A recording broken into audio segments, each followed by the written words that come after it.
TacoBytes is here to demystify the complex world of blockchain and provide you with the knowledge you need to stay informed. Our team of experts has scoured the web for the most reliable information, so you don't have to. With TacoBytes, you can have peace of mind that your decisions are based on the best information available.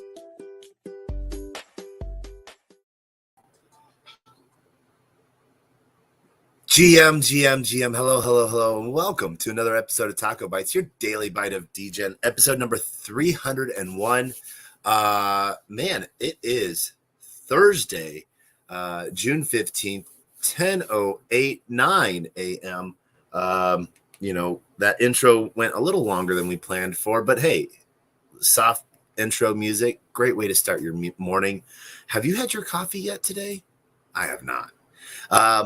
But with that being said, we are going to be talking about, I don't know if he's like the dumbest person in the world right now, thinking he's the smartest person in the world, or just the biggest cokehead puppet.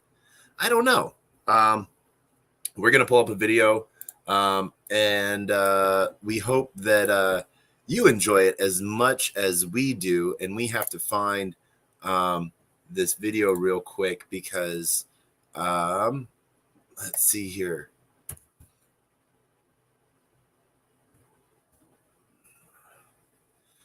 There we go. The Prometheum Saga. So this literally come out that came out yesterday. As they literally sort of started as a Reg A in 2017, they rose $50 million. And then 2 years ago, they raised another 15, yet they haven't put out a single product. They were questioned the other day by the committee, and they don't even offer, Bitcoin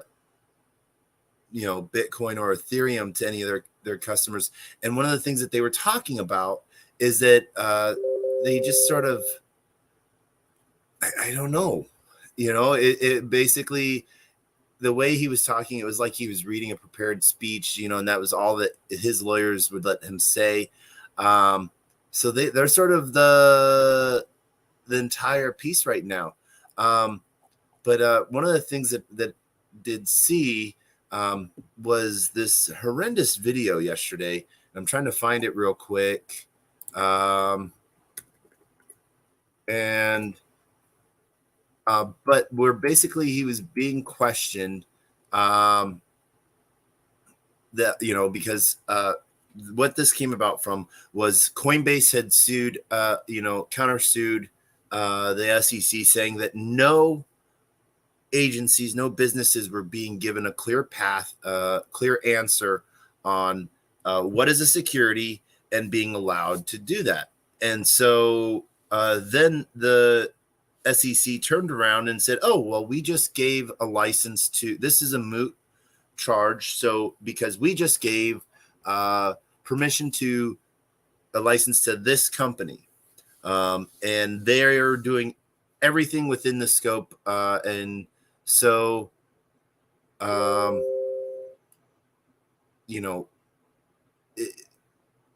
just seems like this is one of those things where it's just full of more puppets. I'm flabbergasted, and I love this word this morning, flabbergasted by what was shown. And so I'm trying to find this video, but yeah, it's like there's so many great memes coming out on it. And so like we found it. Let's get this shown real quick. Boom.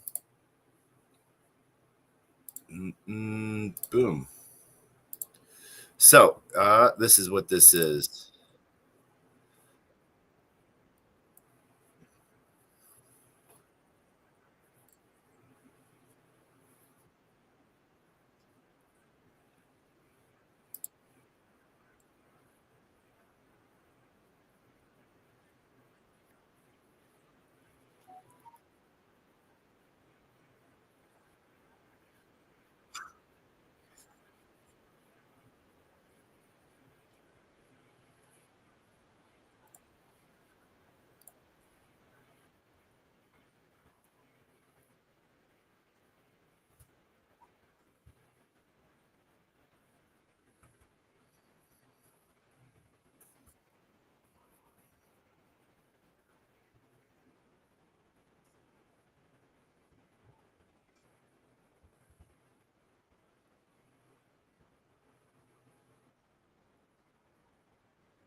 All right, to pause it right there, just to give a little context.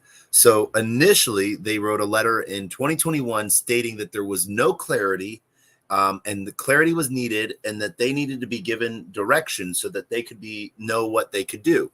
And they named off a lot of the tokens that the SEC has both labeled as a security by proxy, as well as tokens that they're offering. One of the major ones that they're offering to their users is Filecoin, and the SEC in its latest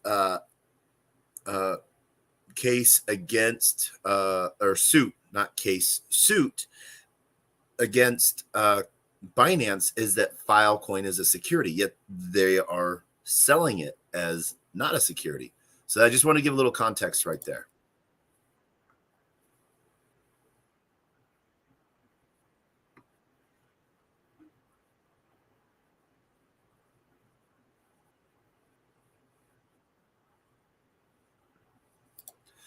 So I'm going to be giving you all my little commentary here, because this gentleman, for those that are joining us on video and that can see this guy, and I forgot, I got to put the video in the Jumbotron. What a day. I forget that. This guy is one of he is just like silk shirt, tie, swaggered off to the side, individuals that I just I do not know. He's like repeating for verbatim something that has been like force fed into him, and his spray tan is running a little bit, so he is sweating, and I just I don't know if he has enough grease in his hair or what.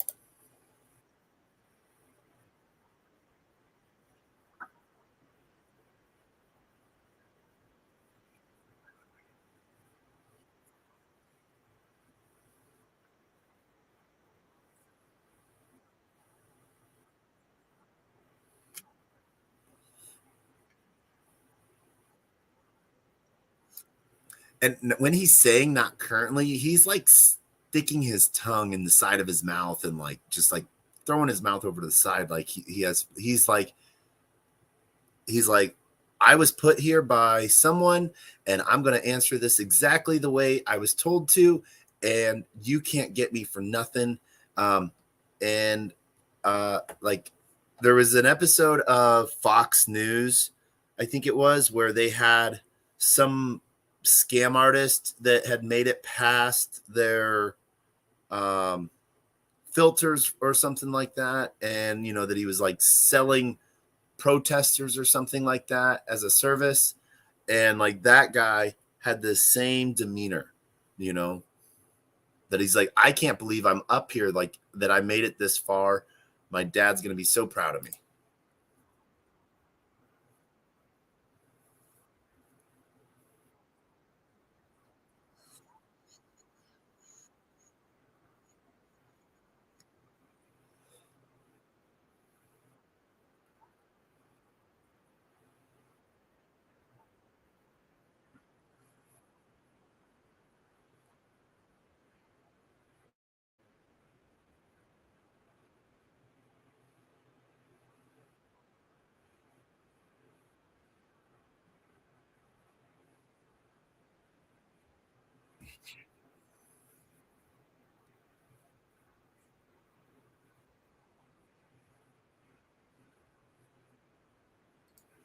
And so he knows that he's going to go off on a speech there, and he has a 5-minute window to talk.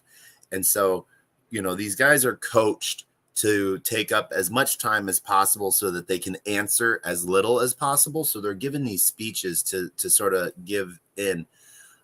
We see a lot more representatives now, reclaiming time, basically not giving people a soapbox to grandstand on, and repeat the garbage that they're fed to pass on. And so, by stating, a walk, crawl, run approach, I thought you're supposed to crawl, walk, run, but I got to double check this, and I'll repeat this real quick. but I think he says walk, crawl, run.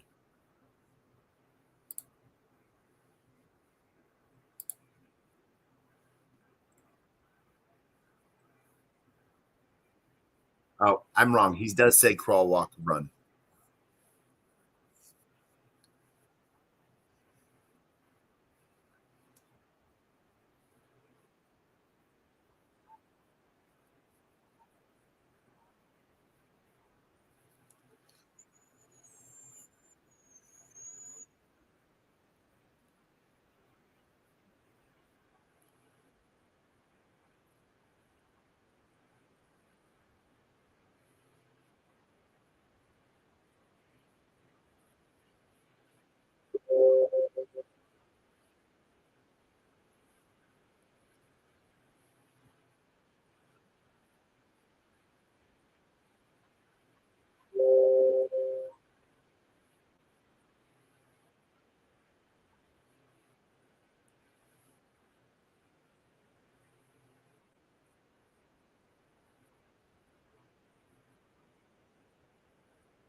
All right. So that was, that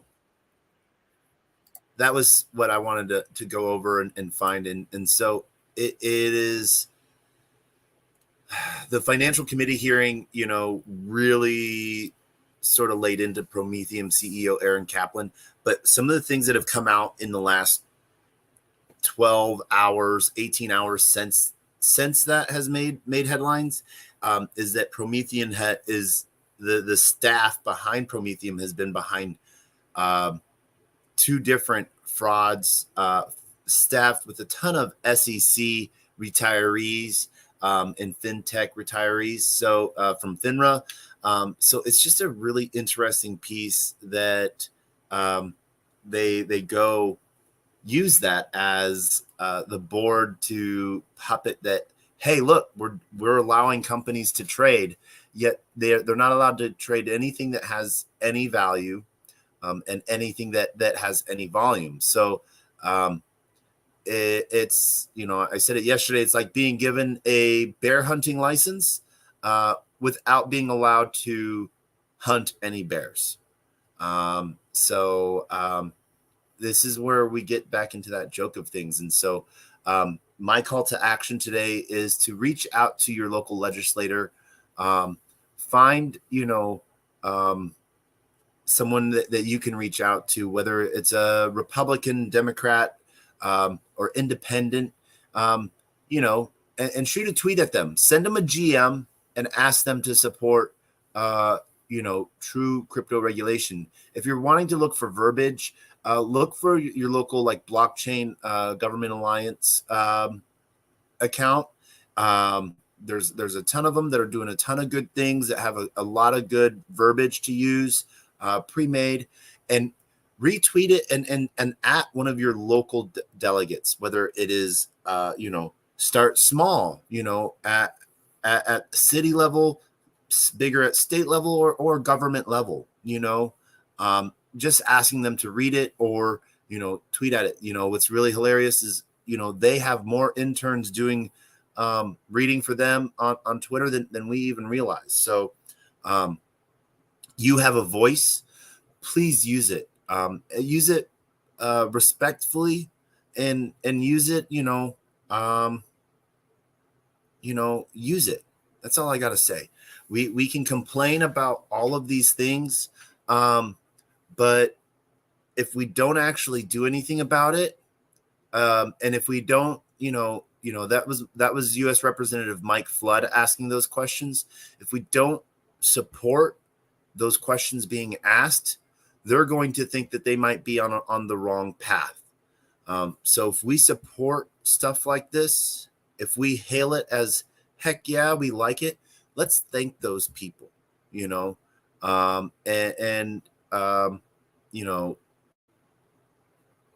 ask for more light to be shown on this situation, because what it really comes down to right now, we're looking at it as dollars and cents. When does it turn into data, personal data, and ownership of personal data? When does your personal data become a security and you'll no longer be allowed to trade your own data? Because that is where it falls into. If we look at the services that Filecoin provides, that's data transfer, storage. So if you cannot trade your data because your data is a security, what's next? I just want to point that out. That's one of those things where we need to think about these things. And what's really horrible is that while these some companies are being named, there's not blanket suits being put out. So it's picked and chosen who is targeted, who doesn't want to play ball, and we need, if the SEC had a blanket policy and sued every company that was doing this, it would at least have consistency and it would look transparent. Because it picks and chooses, you can clearly see favoritism. You can clearly see old boy mentality. And this is one of those things that really just sort of shoots us in the foot if we don't do something about it now. And you have a voice. Your voice can be heard. And I ask that you use it. That is sort of what I wanted to cover a bit on that. And so I just, there was a good piece. Let me see real quick. There was a breakdown.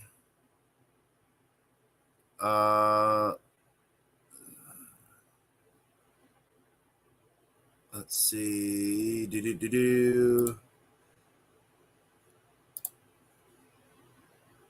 All right. So here's the full thread from Matt Walsh. And we'll give a quick rundown of it. This Promethean storyline has got to be the strangest thing I've seen in a while in the industry. Has anyone actually looked into this? Beyond bizarre. Last month, in the midst of the SEC bringing cases on Coinbase, Gemini, giving the stiff arm to Robinhood and others, Prometheum gets approval for a first-of-its-kind special-purpose broker-dealer for digital asset securities. Then Prometheum CEO somehow gets a seat in front of Congress yesterday and starts reading off pre-written notes, clearly coordinating narratives with Democratic members of Congress or the SEC. This ATS absolutely will not work unless the project first registers the tokens with the SEC. There are currently no tokens registered with the SEC because the current regime is not viable for public blockchain networks. U.S. Representative Mike Flood hits the nail on the head with claims are utter nonsense.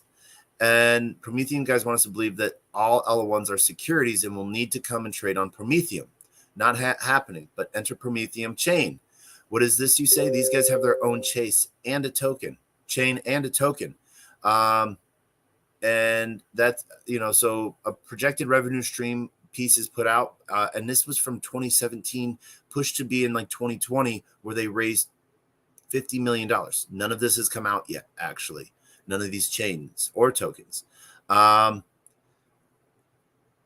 they already pre-sold to Chinese companies, to Wangxing, which is a CCP affiliate.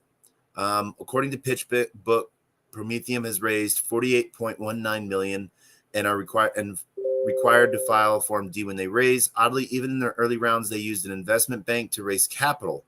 Very rare for venture-backed startups at the early stage. They've paid in excess $1.5 million in sales commissions to a New Jersey-based outfit called Network One Financial Securities. And Network One Financial Securities has quite the regulatory track record, with over 18 regulatory counts against them, one civil event, and 4 arbitrations of misconduct. And Network One Financial is a China affiliated firm with an executive team that's just, yeah. And so other companies like Coinbase and Gemini have pursued BD and ATS paths. Those licenses under current SEC regs don't let you do much. The SEC is implying Prometheum path solves the regulatory clarity issues. So it's just really crazy that this is being a narrative pushed so quickly, so fast, and really scary in a way. But that's the bad news. Good news today in Twitter. I don't know if you guys follow very many musicians. Emily Lazar from Gala Music releasing a new soundtrack today. Emily Lazar has been doing in the music industry for 25 years. And, you know, she speaks at events worldwide on both blockchain and artist integrity, and how blockchain solves the dilemma of the doorman getting paid first and the drummer last, for musicians, and creating content and getting into the hands and reaches of fans directly, which pretty cool. I've been able to meet Emily a couple times. We actually have what's built into a sort of funny relationship out of, you know, my name being Taco, and there's someone that works for Gala whose name is Taco as well. And during NFT NYC, we had this funny moment where she had confused the two of us because she had just gotten off a flight across the country and stuff like that. And she's like, when is my drop tomorrow? Where do I have to be? Telling me like I was in charge of all of this. And I was like, I don't know what you're talking about. And she was like, wait, what do you mean? Like, you work for Gala? And I'm like, no, I don't work for Gala. And she's like, oh my God, I'm like, you know, off my rocker right now. I don't know what's going on. I need to figure this out. So we separate ways. I tell her I will do everything I can to help find out what's going on. If a message had gotten miscrossed. And then not even a moment later, Taco from Gala walks up to Emily, you know, cameras on, like, you know, getting ready to do her interview and launch. And she's like, wait, you're Taco from Gala? And she's like, I just ran into Taco, but he said he wasn't from Gala. Who's doing my drop? And it was one of those hilarious moments. I actually got to meet Taco Gala at VCon when Gala Music was showcasing their Gala launch pad. And just want everyone to know, you do not have to go, you know, burn him down. He's an amazing guy. Really huge advocate for artists, creators, blockchain and infrastructure, and just a really cool guy. What was really funny is because of that, I actually got to make friends. I got to make friends with the founder of Gala Music, Bucks, and an amazing person, and you know, down to do spaces and talk about what Gala's building out. And then at the same time, got to meet a lot of the musicians that Gala is showcasing and doing some amazing things with. You know, Just Shockey, you know, really amazing guy. Had the stage during VCon, and actually got nominated by the public to do a collab with Jordan Sparks. And so, as Jordan Sparks was one of the headline performers during VCon, so that's just really cool, amazing connections there. So yeah, just made a really great day. So that's how we're going to lay off with the happiness piece there. And next we're going to go talk about Thirdland real quick, and we're going to go build a metaverse. We have one sort of started because we wanted to go land and make an account, make sure we were somewhat doing it right.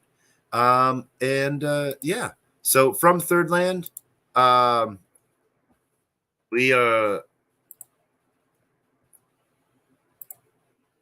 this is where you can find them, and building a Third Land for free today. We have we're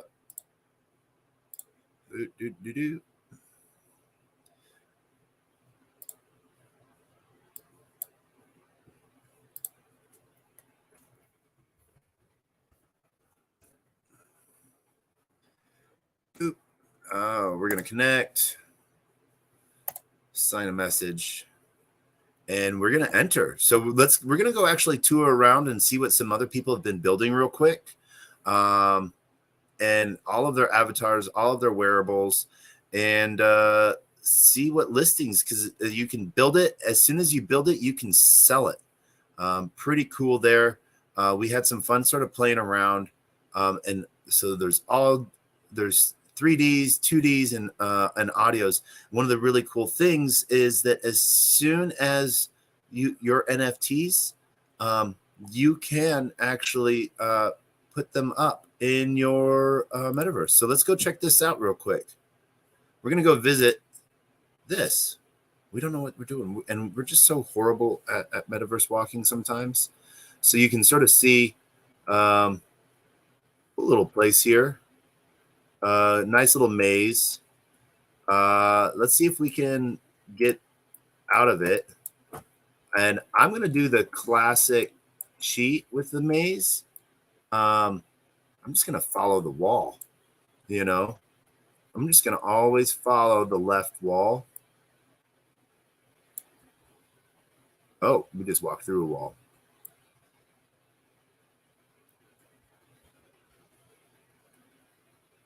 And I don't know if you guys remember this, but following the left wall or right just will always lead you to the exit. It doesn't matter where it goes. As long as you follow the left wall, you will eventually hit the exit. Oh.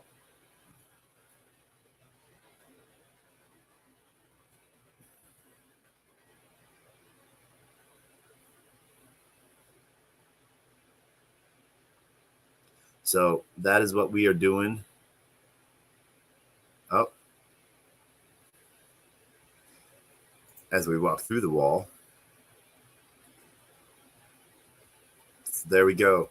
And I don't even know if we are walking out of it or to the center, but we are just following the left wall.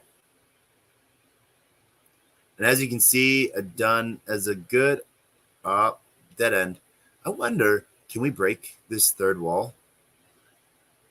Yep, we can. All right. Let's see here. Let's see what else we have here within Third Land. So we can enter in, we can design, and we can see. Let's enter.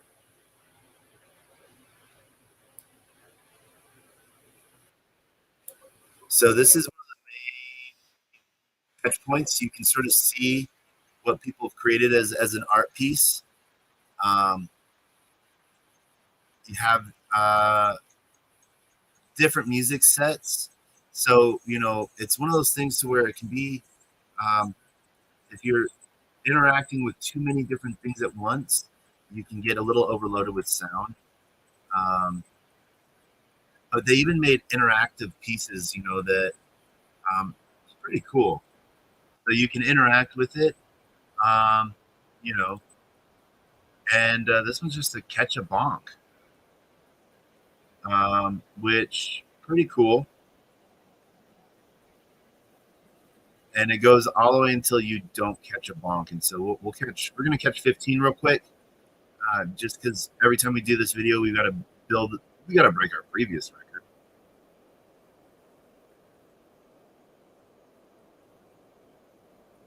And no, it does. I don't think it actually pays out bonk to win. That would be really cool.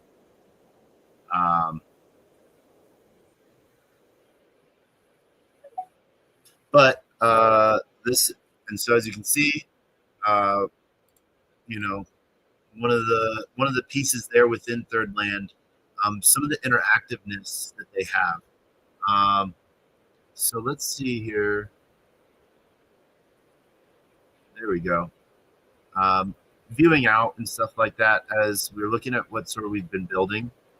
Um, and so we've sort of put some pieces across different, you know, different things up and about. We put some interactive wall pieces up. And so you can sort of see what's going on. And as soon as you click on something, you can actually interact with the NFT art. You can send it, you can cancel. Um, you know, um, and you know, as you can see, there's some big art places. One of the things that's sort of cool here, um, uh, there's some good art gallery spots, you know, and as it's locked in, there's a couple different things you can see here. You can add in pieces. You can create, you can add in websites, you can add in portals. And you actually have to put in token hashes. And so that's a pretty cool piece to that. Let's see here. We can actually put in a website as well. And so let's put in Third Land's Twitter page.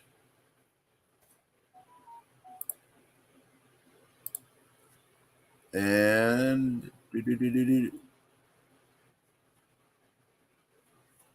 all right, so we set. Oh, we don't. We have to go into an admin account. We can't do that right now.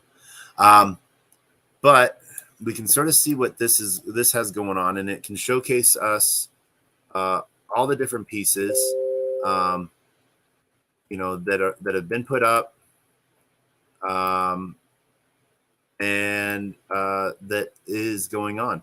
So we're gonna go over to our little Third Land because you can see some of the different art pieces here um, that, and we're going to go to our land as well. And let's see here. We're going to go home. So here is our little Third Land. As you can see, oh, we actually have a guest here. No, we're not going to kick their guest.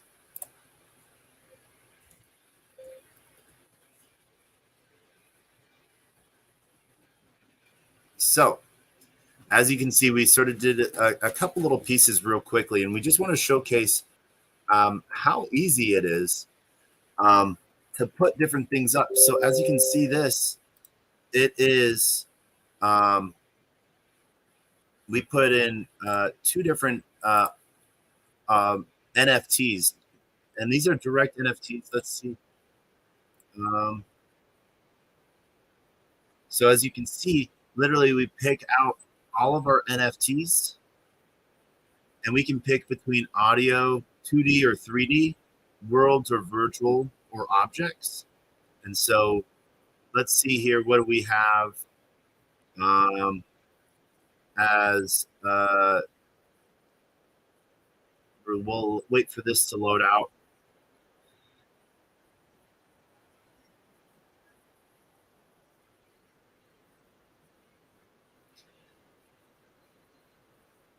This will be fun to place. But we're going to do some fun things real quick.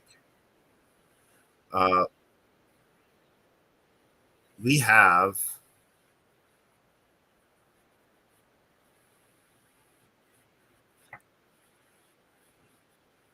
we're going to place this.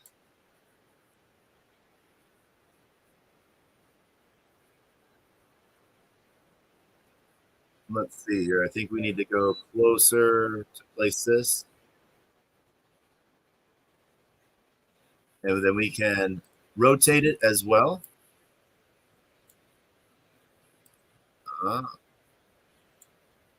So let's see here.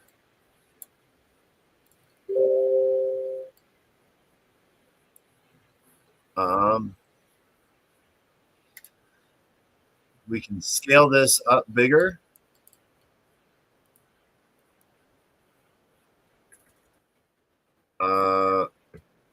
Eight.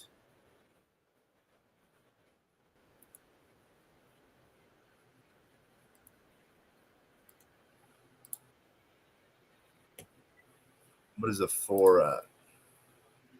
All right, 0. And so we are going to, I don't think can we turn this?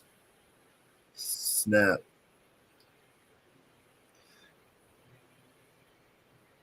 All right, so let's zoom out. Change that view piece so we can sort of see where it's at.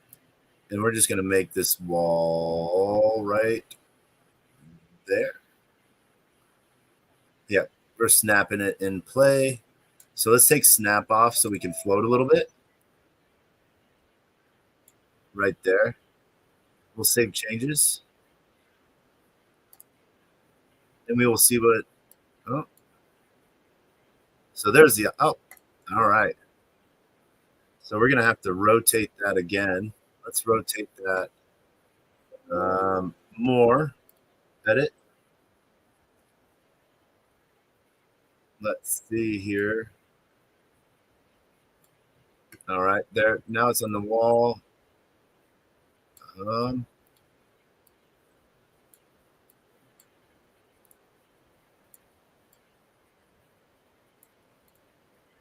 Let's see here.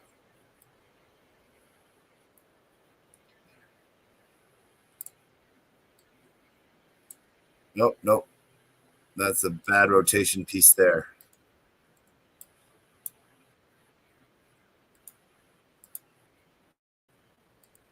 There we go.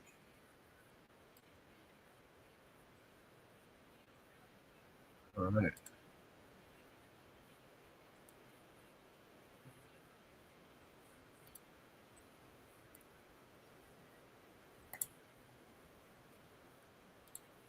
We edited that piece. And then let's see what else. I think we can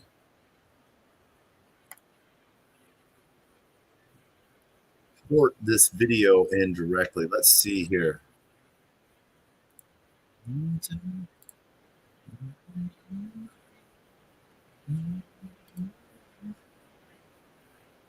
Let's see if this works.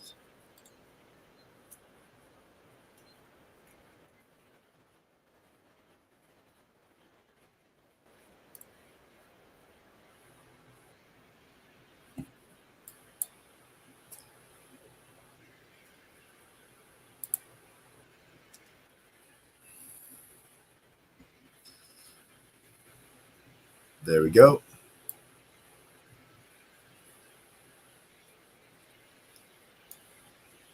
If that is a good feed, I think.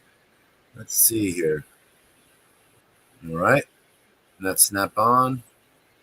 And let's save changes. I don't know if that will work. All right. I want to edit that.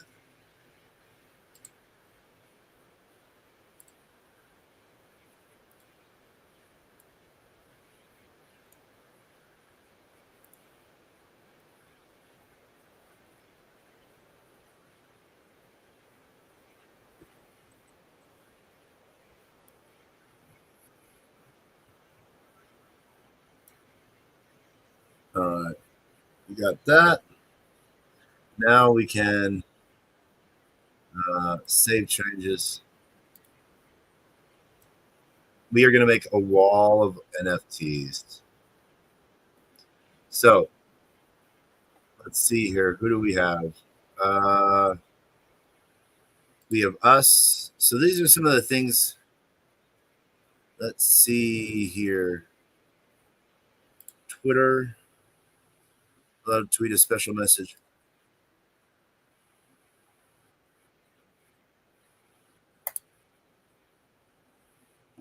I'm gonna view that.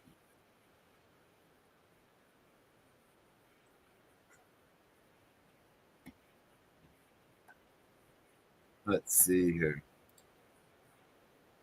Find that latest tweet.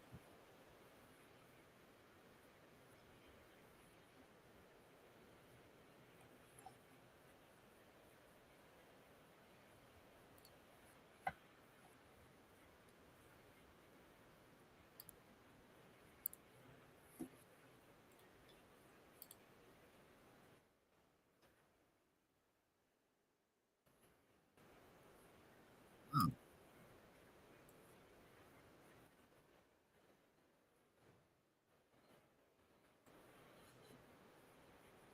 let's see. Why is that not?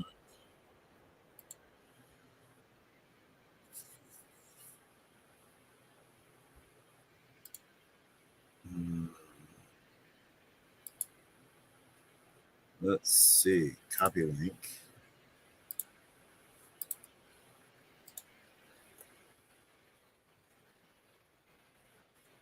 All right. Well, it looks like we're having an issue there. So, um, let's see. Can we link our Discord? We're gonna try to get all of this done. Has been linked to your. Please have some minutes. Okay, perfect. All right.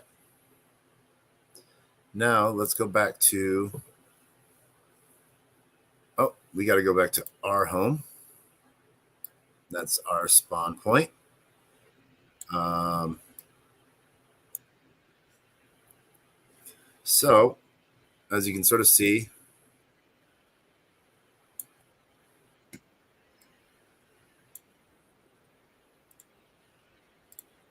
let's see. You can edit that. So we're going to edit that. We're going to delete it. And what we're going to do instead is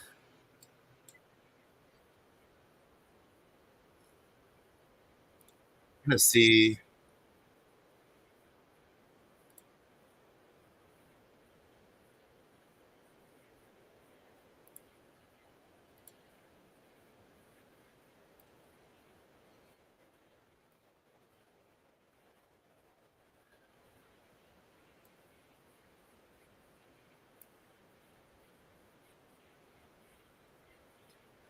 All right.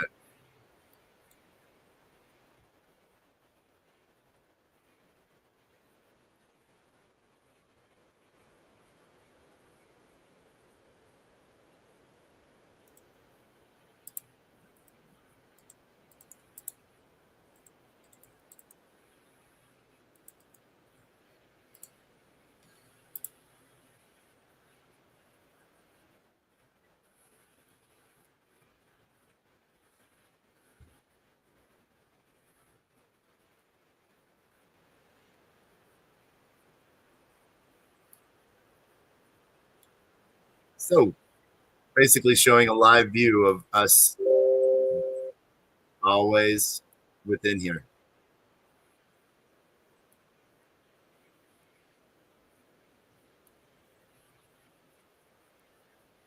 Let's make that snap. There we go. All right.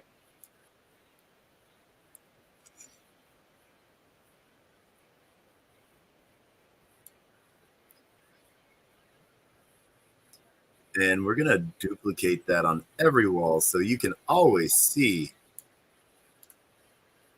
Let's duplicate this.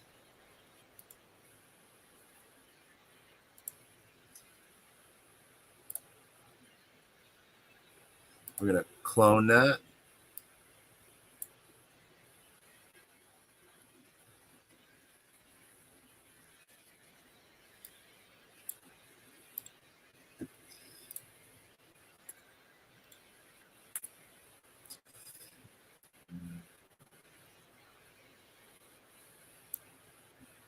There we go.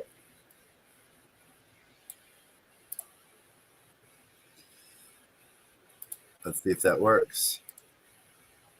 Oh, nope, it does not. We're going to have to edit that.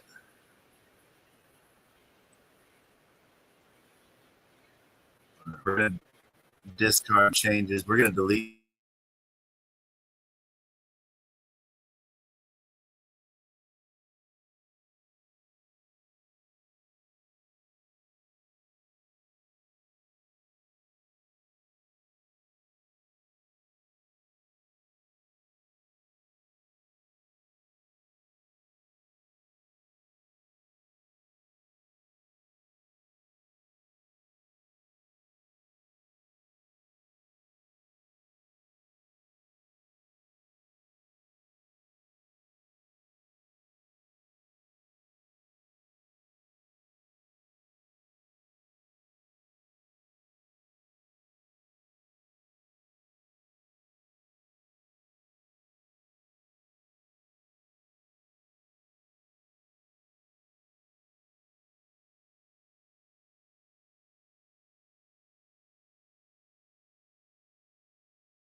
Are back on stream. It looks like we had a slight issue, but that's all right. So we're back on third.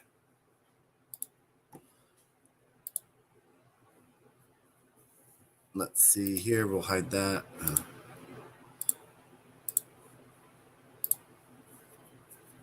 Go directly to market and enter. And we're going to go to our home. And as you can see, we were building some cool stuff. We have our video of what we got building on over there. What we found is that a clone object actually doesn't work for new URL. So what we're going to do is we're going to delete this object.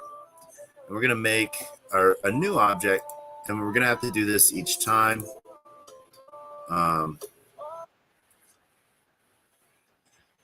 And we're going to put that there. Make that a 10. Make that a 10. And bring that down to fit and snap into play. Snap. And what a snap does is it allows us to put it right onto I don't know if that puts that right on the wall piece. Let's see what that does. Yep. All right. So I guess that's the piece that puts it right against the wall. Let's see. Yeah. So that. All right. So we are seeing a slight bug issue there. So what we're gonna do is we're gonna edit that. And we're gonna bring it forward just a bit so that it is floating right there. Boom. Save those changes. And we'll clean that up as we can. And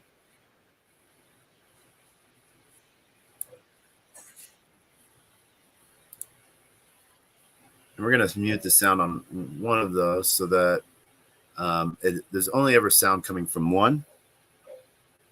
And yeah, let's see here. Oh. Well, looks like we got rug pulled from Twitter.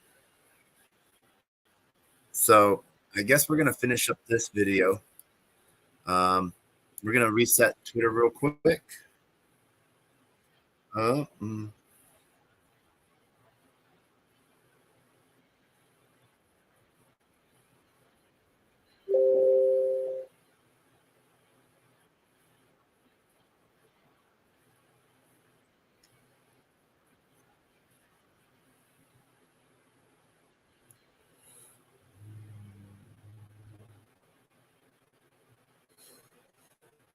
Mm,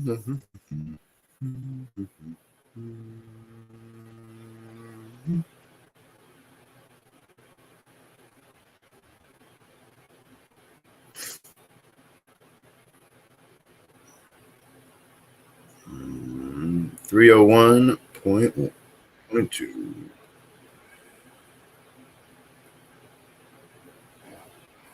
Start now.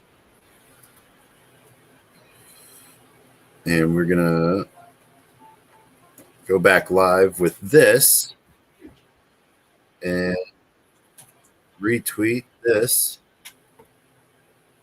This amazing person in our life just brought us coffee. And this is just repeated and repeated and repeated and repeated into the metaverse. Nice.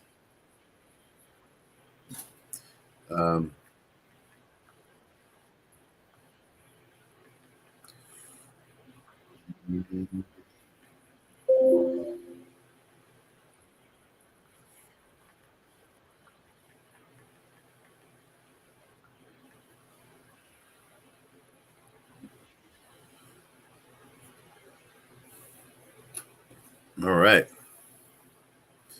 And so we have this space. We're going to have to go get the video now, port the video in again, and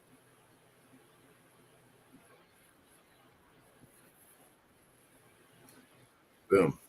There we go. All right.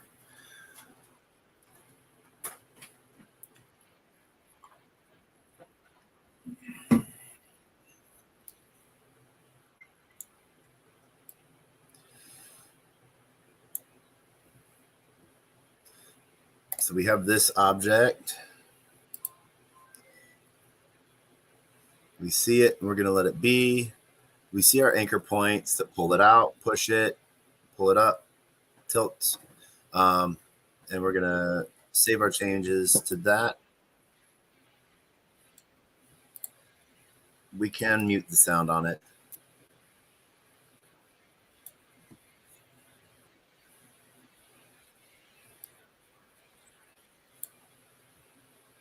And as you can see, the sound is now muted. All right. This object, we need to pick up. Oh, no.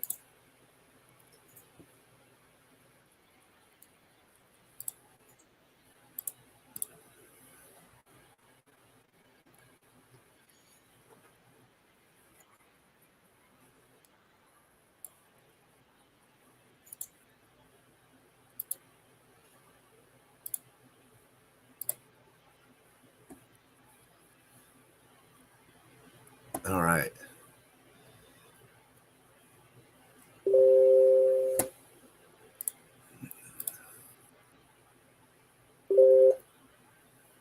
So as we do this walkthrough on third, we're gonna, you can see our NFTs are loading up. And what we are doing is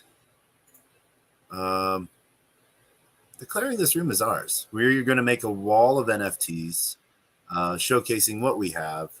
But one wall we are going to make ours. Yeah. So we do have to find that piece. Let's see here. I do wonder if Shanksy's game is able to be played here. That would be very cool.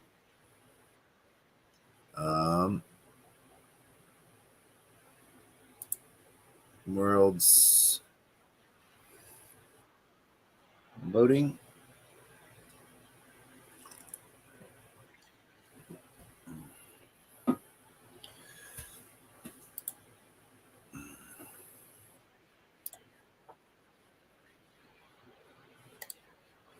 Ooh, we got some free stuff.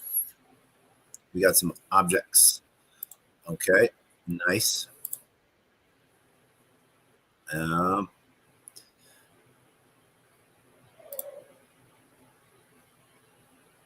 No. All right, so let's put this back in. There we go. I'm going to place that. And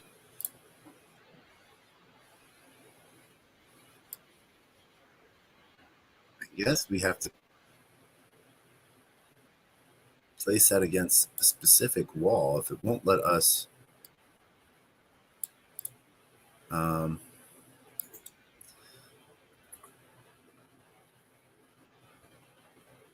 8.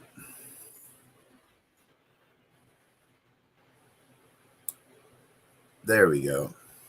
So placed. And is that our favorite taco gala? It is our taco gala. We have to invite our taco gala up. We were actually just talking about you, Taco. That is an amazing thing. 2 tacos, 1 day. How are you doing? GM. So I missed episode 300. You did. You did miss episode 300. I feel like I was busy during that time, but I still feel a little bit shaky. Don't worry. About an hour ago, I was talking about you, and I told everyone that you were a good guy. Oh, nice. Thanks, man. So, yeah. I did not mention that when I'm in your area, I'm the other taco.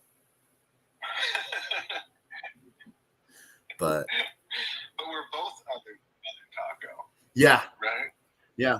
And when I was someone had seen our posts when I was at the Solana Hacker House, and they were like, but you're the taco.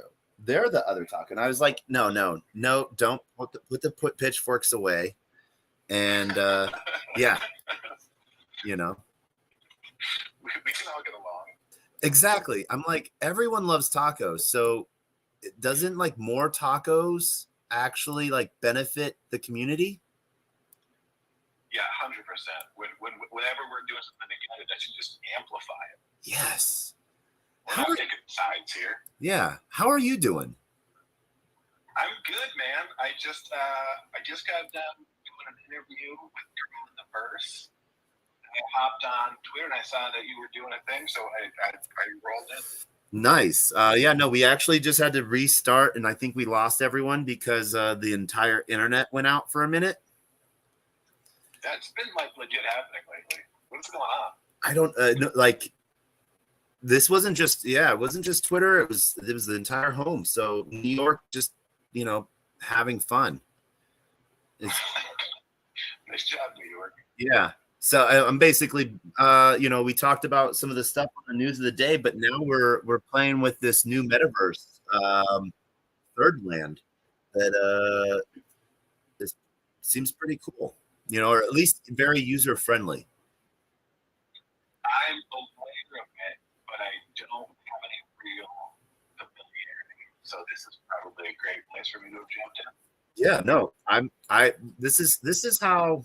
I don't know. Is this a sycophant thing, or where I literally made a wall that is a screen of this live feed in my metaverse? I like that. So there's a feed within a feed within a feed. Where does the metaverse end and where does it start? Type of thing. Yep. But I don't know. I started playing with it the other day. I met the founders during the Solana hackathon, and okay, like this is like it's a step up from like Roblox and Minecraft.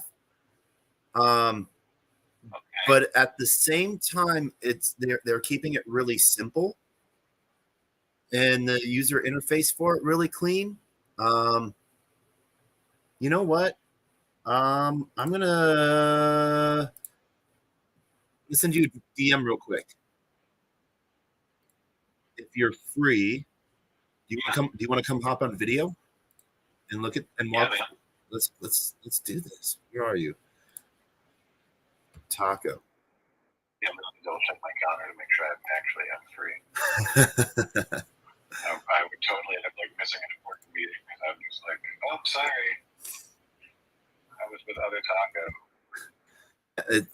And then they're like, wait, what does that mean? And you're like, well. And I would be like, go fuck yourself. Don't do that. The only response to that question. What do you mean? What does that mean? Okay, yeah, I'm totally clear. All right. Let's see here. Taco. Where are you, Taco? Taco Tribe? No, not Taco Tribe. No, that is Taco Gala. I know. Oh, is Taco Tribe the one with the truck? Yeah.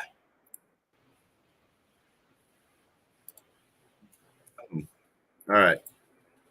There you go.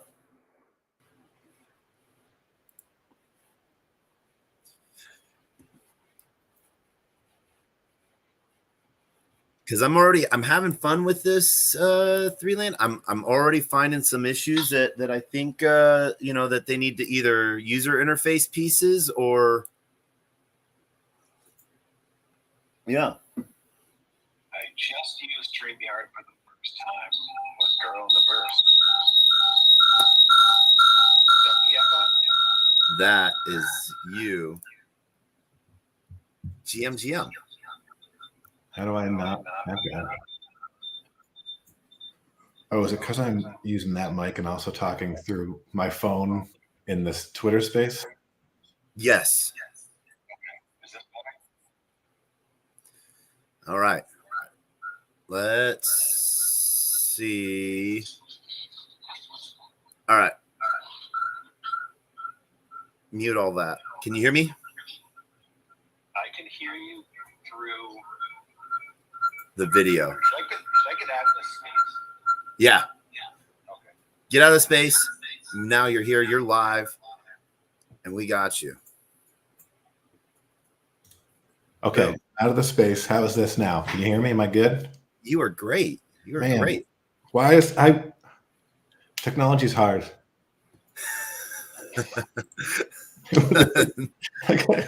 So crazy. Like I'm the community manager of technology company and like the most basic nonsense garbage. Like how does this work?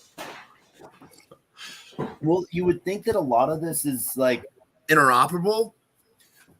Why can't you use Twitter Spaces on your computer? That's where you would think most functionality of it. It's crazy because like you can watch them and I'll go into one and someone will like try to talk. It's like I can't talk. I'm on my computer. I can't do any of this stuff. So yeah. No, man, it has been good. I think,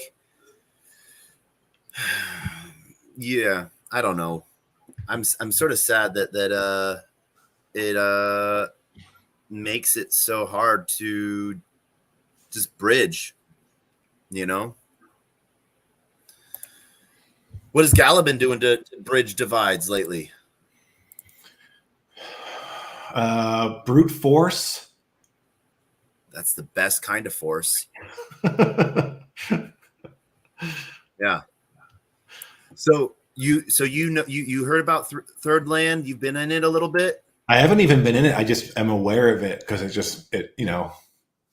pops up in places. I think there's some people in our community who are into it. It's just so. I'll give you a ton of credit because it seems like you have like an active awareness in so many different things. And I know Gala music and I don't even do Gala games anymore. I can't even keep track of it. And I keep up with like other music stuff. but there's a million other things, and I don't have space for it in my brain, I guess. I'd love to. Yeah, it is. It seems to be I'm lucky. We literally, yeah. How long ago was that conversation? Now that's, oh, it's not on repeat, I hope. That's hilarious. But yeah, no. I've been playing. I met the founder. I was at the 5-day Solana hackathon, and that was just amazing. You know, is Gala doing anything with AI? I think on the game side. Okay. Yeah, not yet with anything on the music side? Not yet. We need to be. Okay. Let's just mute this site. I think that will help us. Yeah, no. There was some musicians that were just putting a bunch of stuff out that they were doing some of the synth voice stuff and the lyrics, and I think that's really cool stuff.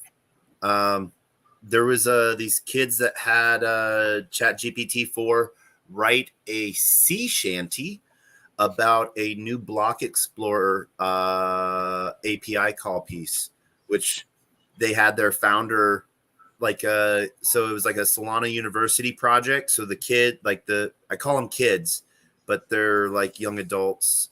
I think anyone I call that's shorter than me, I call a kid. I don't know. Do you have that do you do the same thing?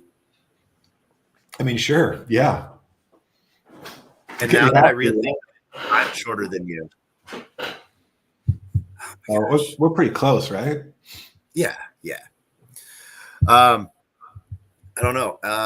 Yeah. So literally it's one of those, yeah, this is sort of one of those fun things. So you're just building out a universe inside of that room. Yeah. And basically I'm just loading in NFTs. Everything. So it connects to wallet, and then my wallet, what a lot of the new NFTs that Solana is doing, they're putting out in their like drip house and stuff like that.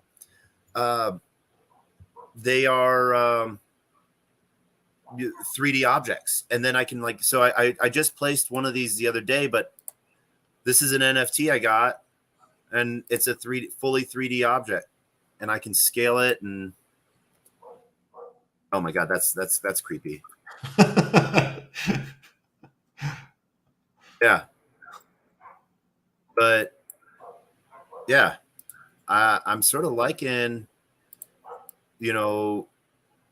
what you can do in it, so but one of the things I think I'd seen, let's see here, yeah, you can view all the other rooms, but then they have a full musician room that every object is an NFT that you can either buy, view, or copy in or interact with, and so this is one of the art gallery pieces, I guess, and some of the artist stuff that they did special collections on, so NFTs that are music now, or fully animated. I put one of the NFTs from Music Box, and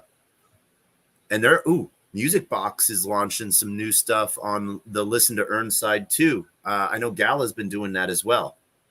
Yep. Any alpha on that? On the Listen to Earn? Yeah. What do you want to know? I have the QR code from VCon that I still have to that I was still going to go pass out in some of my airdrop hunter groups. Because I don't know why, but I've been tasked.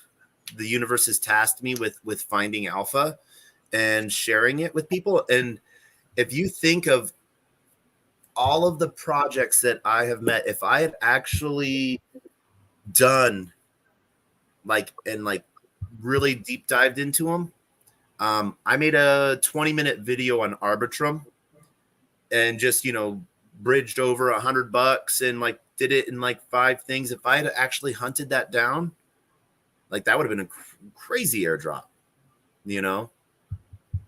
Someone told me they did it with like 30 different wallets.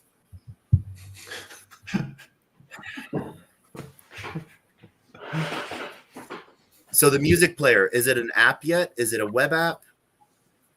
What is it like?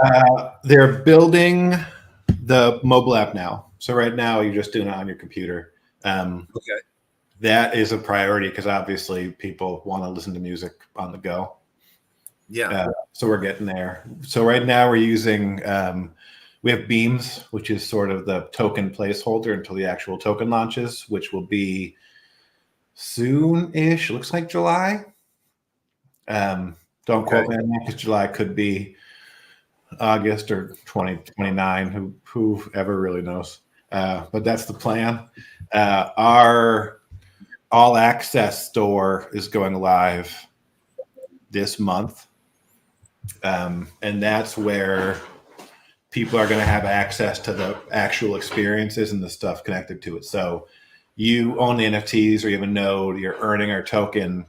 You basically stake that token toward the all access store. And then that'll get you stuff like, whatever, all the cool things. We're getting pretty aggressive with like some of the cool hero experiences. Cause when you launch, like you want it to be like, oh, this is super legit. So that'll be pretty interesting when that goes live. So right now people are just like giving away the token. We're giving away a Bitcoin. Because why all not? Right? Why not? And a bunch of tracks that people can get. That's cool. Okay. That's one of those things where, So what do people have to do to win a Bitcoin? It's one of those things where there's like 10 different things you can do to earn chances. Oh, 9 different ways, it says right there. So like follow us on Twitter, join the Discord, XYZ, do all the things, you get extra entries, but it's pretty cool. Yeah. All right. That's some interesting stuff. And date of birth. All right. That's we're gonna have to do this. I haven't filled that out because I would feel bad if I won the Bitcoin. I think I'm probably exempt from it. Or I'd probably just leave, right? You get the Bitcoin, I'm out. Well, hey, I will tell, if you have a Bitcoin right now, don't sell it. I would, my suggestion would I would stake half the Bitcoin and put the other half of a Bitcoin, away on your ledger. That's what I would do. We should do a space when someone wins with you to talk them through like what they should be doing with it. Oh yeah. I'm down. 14 days from now. Yeah. So VCon, huge success, right? Like you had Jordan Sparks, you had all sorts of people. It was pretty great. Jordan obviously was a big draw. I'm excited to have her on the platform. Because she's that kind of artist where like everybody knows who she is. She's got some mega hits that everyone will recognize. She's just a really great person, so a great partner in all this. Like she's been available for a ton of different stuff with us, which even having her when we signed up for VCon to sponsor them before we even had that plan in place. We were going to go with the booth and do the activation. And then we were like, oh shit, what we should do? And she's like, yep, cool. And then because she was doing that with us, then Gary was like, oh, do you think she might want to be the headliner? So like it all just kind of led one thing to another. It's like, oh, this was amazing. But she's been great throughout. Like this week she's recording a track with the winner from VCon. Just Shocky. Yeah. Which is bananas. Like the fact that she's like, yeah, cool, I'll do that. It's like, what do you mean you'll do that? Like you shouldn't. You're a big deal. So that's great. Yeah. You shouldn't. You're a big deal. You know what I mean? It's like you're surprised by some stuff, you know? Like some people who maybe aren't a big deal, who don't want to do things, then people who are a big deal who are like, yeah, I'm all in, let's go. Yeah. I guess it sort of shows the humbleness, like the that they haven't forgotten where they came from, you know? Yep. And that sort of like I'll be honest, a little faith in human nature and human beings, you know, because you're like, cool, you can get to, because she was American Idol winner, right? Yeah. You know, and that used to, I can remember Kelly Clarkson, and I don't even think she won. Did she win season 1 or 2 or something? I don't like think that? she won. I think she was like second place or something. Yeah, but she like, and then there was a gray-haired guy, and yeah, that I quit following American Idol pretty quickly. Yeah, back when Jordan won, it was like a mega big deal, obviously. Yeah. Then she had a lot of her own success. I think she hasn't released anything really in a while, and she still has like 5 million monthly Spotify streams. Like people are still listening. Mm-hmm. And so I think this is really cool. Yeah, you're right though. It's great when there's people like that who like, and now for me, she's sort of like a benchmark for Gala. Like you look at it like, if you can get Jordan Sparks and she's this invested in like her fan experience and her involvement, like that should be the kind of artist that we're targeting, you know? Yeah. Like now, do you see like the creator experience and connection? Like, you know, because everyone says that they're making this new platform for creators to monetize and connect with their users, and you know, is it like the Spotify versus YouTube music wars, I guess you could say, of who, or will there be a point to where there's just like, we're all like, I don't think there's going to be a come together kumbaya moment, and I don't think that there's going to be a winner, you know, but you know, I used to, before YouTube music and Google music merged, I used to listen to just Google music, and then I started going over to YouTube music because I like the algorithm better. Mm-hmm. And we're starting to see more content creation. I'm really excited to see what LimeWire does. Yeah. It's so interesting because I think people just assume that we all hate each other, that are building in this space, and maybe some people do hate each other. I'm just, the whole space, like Sound XYZ does so many things right, and like you look at them, it's like, wow, like they're doing a great job building. I love a lot of the stuff they have on their platform. It's different from what we do. Like we have the token economy, and like it's just a different way of doing some things. And so, I mean, they're both platforms, but it's kind of apples and oranges. But I want them to be successful because we all need to be successful. Like people need to come into Web3 music, and there need to be options where we get mass adoption. Like if it's just one company, I don't think that serves anybody. And so, yeah, there's a ton of people doing a lot of really fun, cool stuff, and there's room for everybody, I feel like. Yeah. One of the things that one of the projects I followed and I participate in occasionally when I remember to, I don't know if you've heard it, but Pools, P00LS. No. Or LS. So they're almost like a content creator as well platform. They partnered with a lot of big name brands for a moment. They've sort of died down a little bit, but they were having creator tokens. I felt like that they were doing a really cool thing. And this is where I don't know if this might drive more users, because I don't know the process, especially with right now. But they did a launch on the Learn and Earn on Coinbase. So people were able to go earn like $3 in pools tokens. And then that's where I followed through and I learned a little bit more about it. And then I start deep diving and collecting the tokens and stuff from, they do the listen to a music video and then you have to answer questions like, what is your favorite, what color, what book were they reading on the stairs or something like that? Like actual like questions. Yeah. You know what?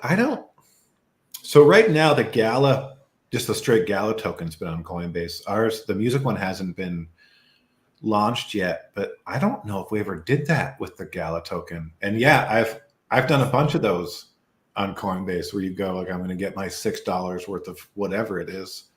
Yeah. But yeah. They even have a $30 optimism quest right now. Oh, really? Yeah. So this is how. So during the VCon, I wasn't as successful because all the staff were like VFriend volunteers, but there was a couple security guards. I onboarded like 2 security guards into Web3. And then during the Solana Hacker House, I onboarded all the bartenders because they just kept feeding me Red Bull. Mm-hmm. And so I ran out of ones and they didn't have wallets for me to give them any crypto. And so I was like, hey, can I give you like $70 over the next month? You can do whatever you want with it. And they're like, wait, how are you going to do this? I'm like, I'm going to get you into Web3, And so literally walked them through onboarding into Coinbase right then and there. And so that's sort of like my go-to. And I even had one guy, that was started off with the whole, nah, I'm not into it. Nah. Mm-hmm. And then by the end, he was like, I helped his friend out. His friend was on it. He's like, you know what? Everyone has just sort of scratched the surface and like just said like, you should do this.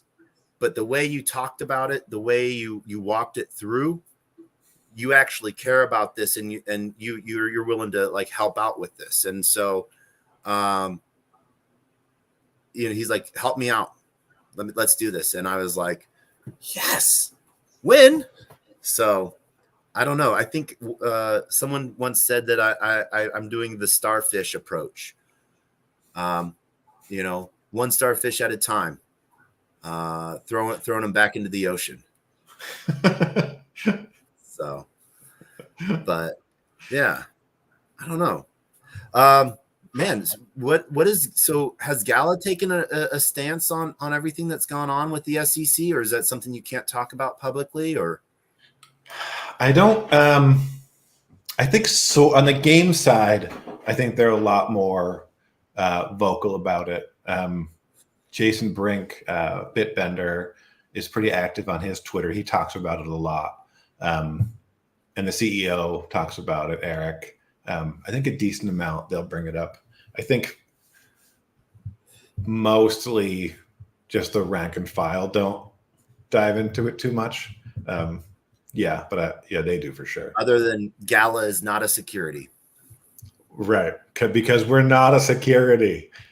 Yeah. Gala is not a security, it's creator content directly into someone's wallet, and I think we were really careful about setting up music to make sure, like, let's make sure we're covered. And their Gala music set up in Switzerland. And so, but it's tough. Everyone's like, when's the token? When's the token? It's like, we're going to launch the token. We're making sure all of our T's are crossed and I's are dotted and everything is 100% what it's supposed to be. It's so funny though, because people they'll come into the Discord and they talk about but I made this investment and what about ROI? And it's like, it's not an investment and we're not talking about that. Like Yeah. you can say it's an investment. We don't think it's an investment, you know? Yeah. And that's the thing that I think that a lot of people don't understand. They take this terminology from Web 2. Mm-hmm. And what they don't understand is that they're like, I've done a lot of spaces where I say this because I'm a third party, and I'm not an investor. You know, I buy shit that looks cool. You know, Mm-hmm. And I buy stuff that has zero purpose. I think that one of the things I have to tell, I'm like, hey, just because that project sounds like they're fudding you, and they're cutting you off and being mean, what they're doing is if they don't take a stance and encounter you directly, it can come back to them that they didn't put up the wall and say no, that they were allowing you to sort of speak for them, and it can come back and bite them in the butt.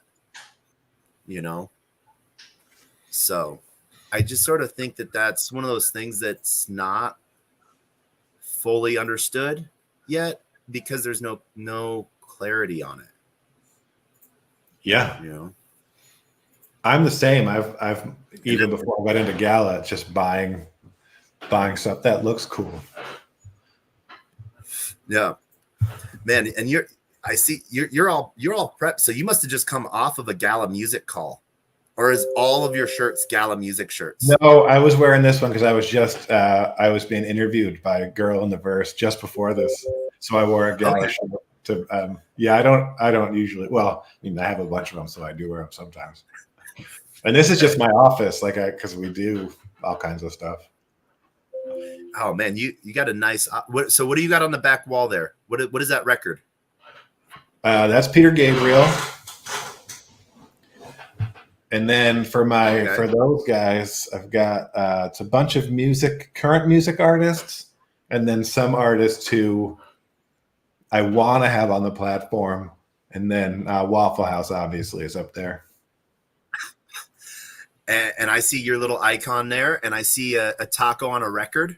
Yep, that's Taco Records, my imaginary record label.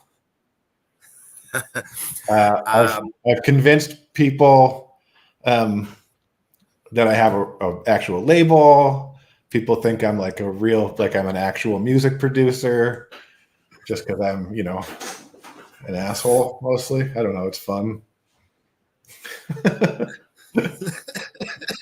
But now, you'll be in a space and someone will be like, "Oh yeah, Taco's a producer," blah, blah. And then people will hit me up and DMs and be like, "Hey, blah blah blah." It's like I'm not actually a producer. We're just real silly. I ran a music label company in early 2000s for 8 months. Produced a CD and a cassette tape. Nice. Yeah. If this tells you any part of the time of the life that it was called MDMA Records. Nice. Did a CD with DJ Wyatt Earp, and who was a tape with? Oh my gosh, I don't even remember who the tape was with. That just goes to show Warner was the main man behind everything. I was like the flyer distributor guy. That was me, So cassettes are back, man. Cassettes are back. I go to shows and they're on the merch tables. It's why are you guys doing this? We don't need this in our lives. The nostalgia. Yeah, probably. I remember cassettes somewhere. I was of the era of singles, where you'd buy the cassette singles and just the 2 songs, one on each side. Yeah, that was the good fun. Those. The good side of 8 tracks, Those are coming back too. People aren't producing on them, but people are collecting the hell out of 8-tracks right now. Wasn't there a thing that like the sound just was really good on them and stuff like that compared to a record? Yeah, that's why people are buying them, because they want that sound. But I mean, they have to be like mint at this point, which is part of the fun of collecting, I guess. Audiophiles. Mm-hmm. Yeah. Here's some alpha for you. With all of your NFT artists. I don't know if you've seen, I'll send it to you, Drip House. Nope. So Drip House is, let's see here. I'll tag you in it. Taco Gala. So they basically, one of the really cool things on Solana is the new compressed NFTs. I sent out 7,000 NFTs. I airdropped them for 0.7 Sol total cost. That was, and so they are looking for ETH-based and Solana-based NFT projects that can do 150,000 collections. They want to drip them out to everyone and just get it all out there. So that's fun. Yeah. There's some cool stuff going on there. They've just been giving stuff out, but why are they doing that? Like, what's so it's a participation piece, because Drip House users, you can go back every day, and so they're they have 150,000 wallets now subscribed. And so they're basically giving away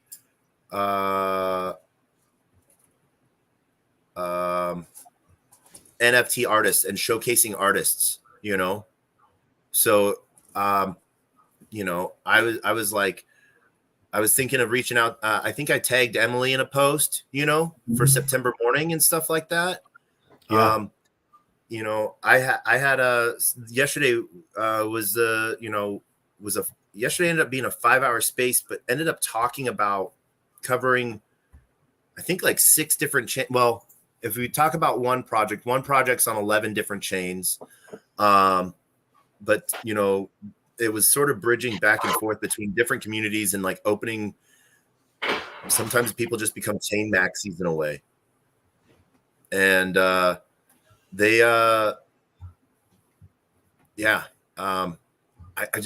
don't think that is the future. I think that being, multi-chained until chains are interoperable, different chains for different things.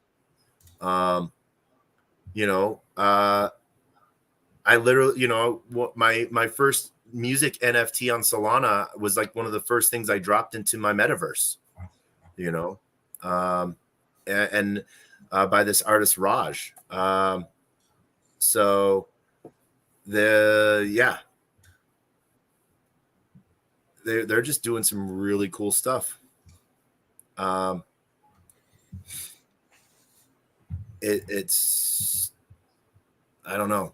I just, one of the things too where you can get it, you can do coupons, advertise direct, like look at it from an artist perspective, going back into, who everyone who has your ticket. And if getting a ticket out there is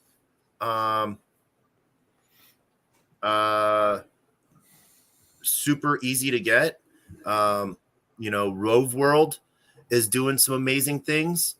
Shout out to American Crypto Academy for joining us on Twitter. I see you.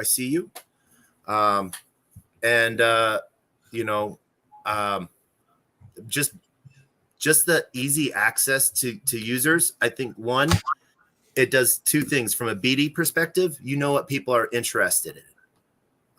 And you can offer stuff that might interest them to come back. that stickiness, but then you also have a direct way to say thank you as well and continue that relationship. Mm-hmm. I think that's sort of how, you know, a lot of communities, you know, it's just like, keep buying our next release, keep buying. And you're like, well, how do you get out of that buy cycle and participate? And I think that this sort of makes it easier for an artist to give back too, you know? Yeah, I'll check them out. But, yeah, so with Gala and stuff like that, you know, it's all the Gala music piece. What's, you know, the learn and earn platform, or the listen and earn platform, you know, what do people have to do? So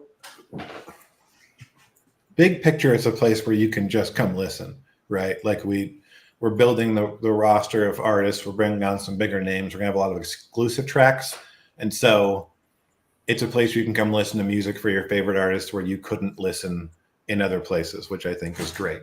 The next tier up from that is if you own the NFTs or you own a node, that's where you can earn the token to then obviously you can go cash it out if you want to. But I would hope that you'd use that toward all access, which is the fan store with different experiences and stuff.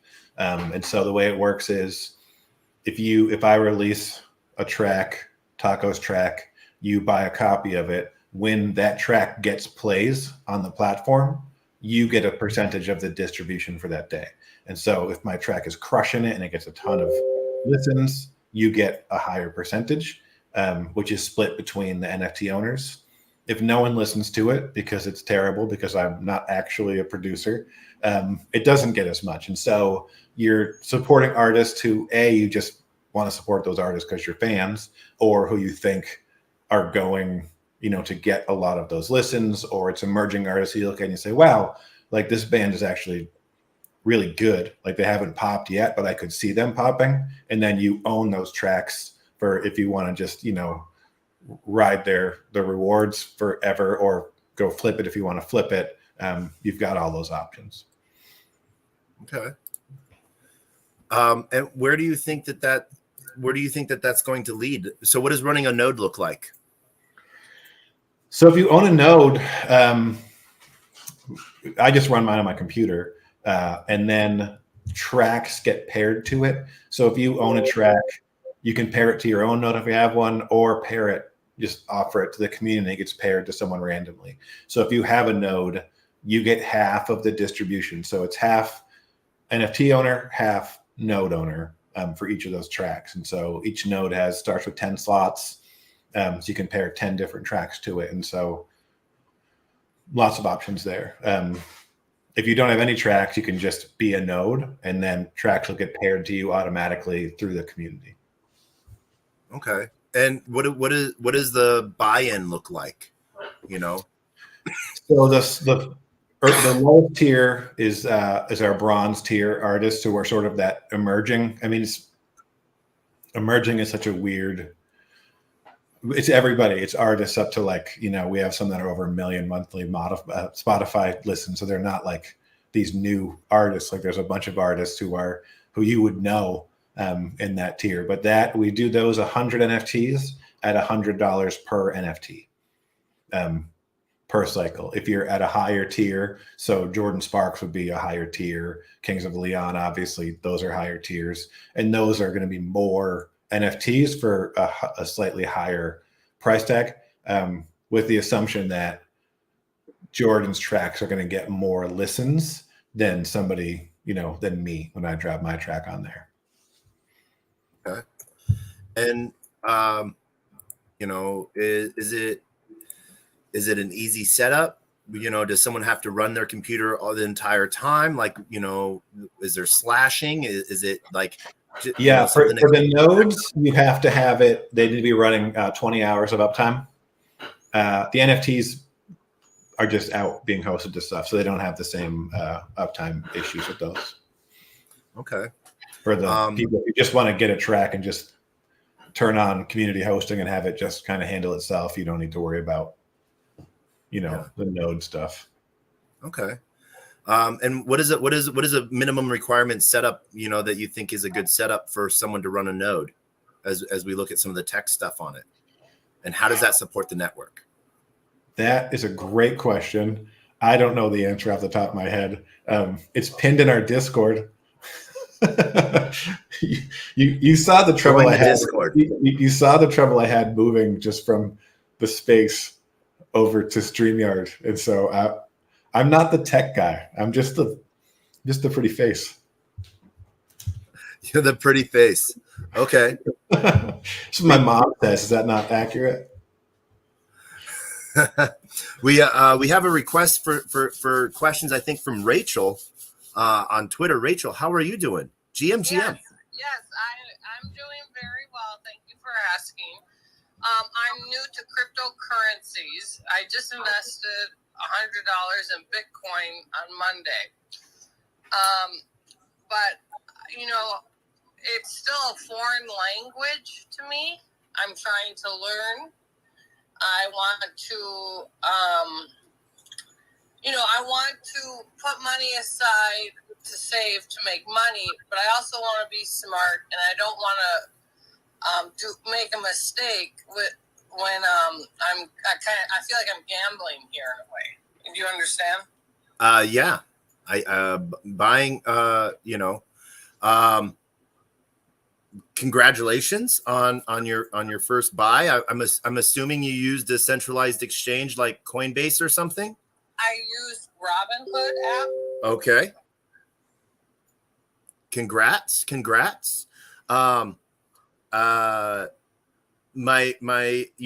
I don't want to split hairs. But I just, so you can sort of learn what's, things that are going on within, the world right now, as you deep dive. You are a buyer. You are not an investor, because these aren't securities. It's right, sort. Yeah.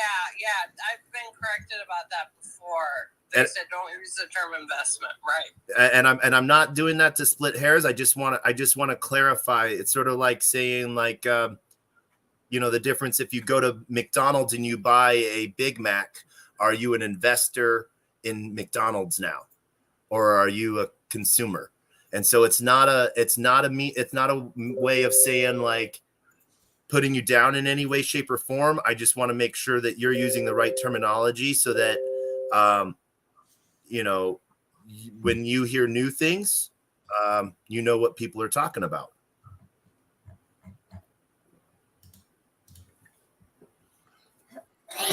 I don't know. Taco. So this is welcome to a joint space, as we have Taco from Gala Music and Player One Taco from me. So two tacos, the best of both worlds.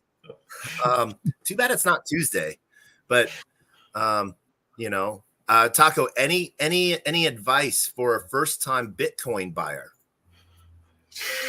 You're the expert on that, on crypto. How dare you, sir?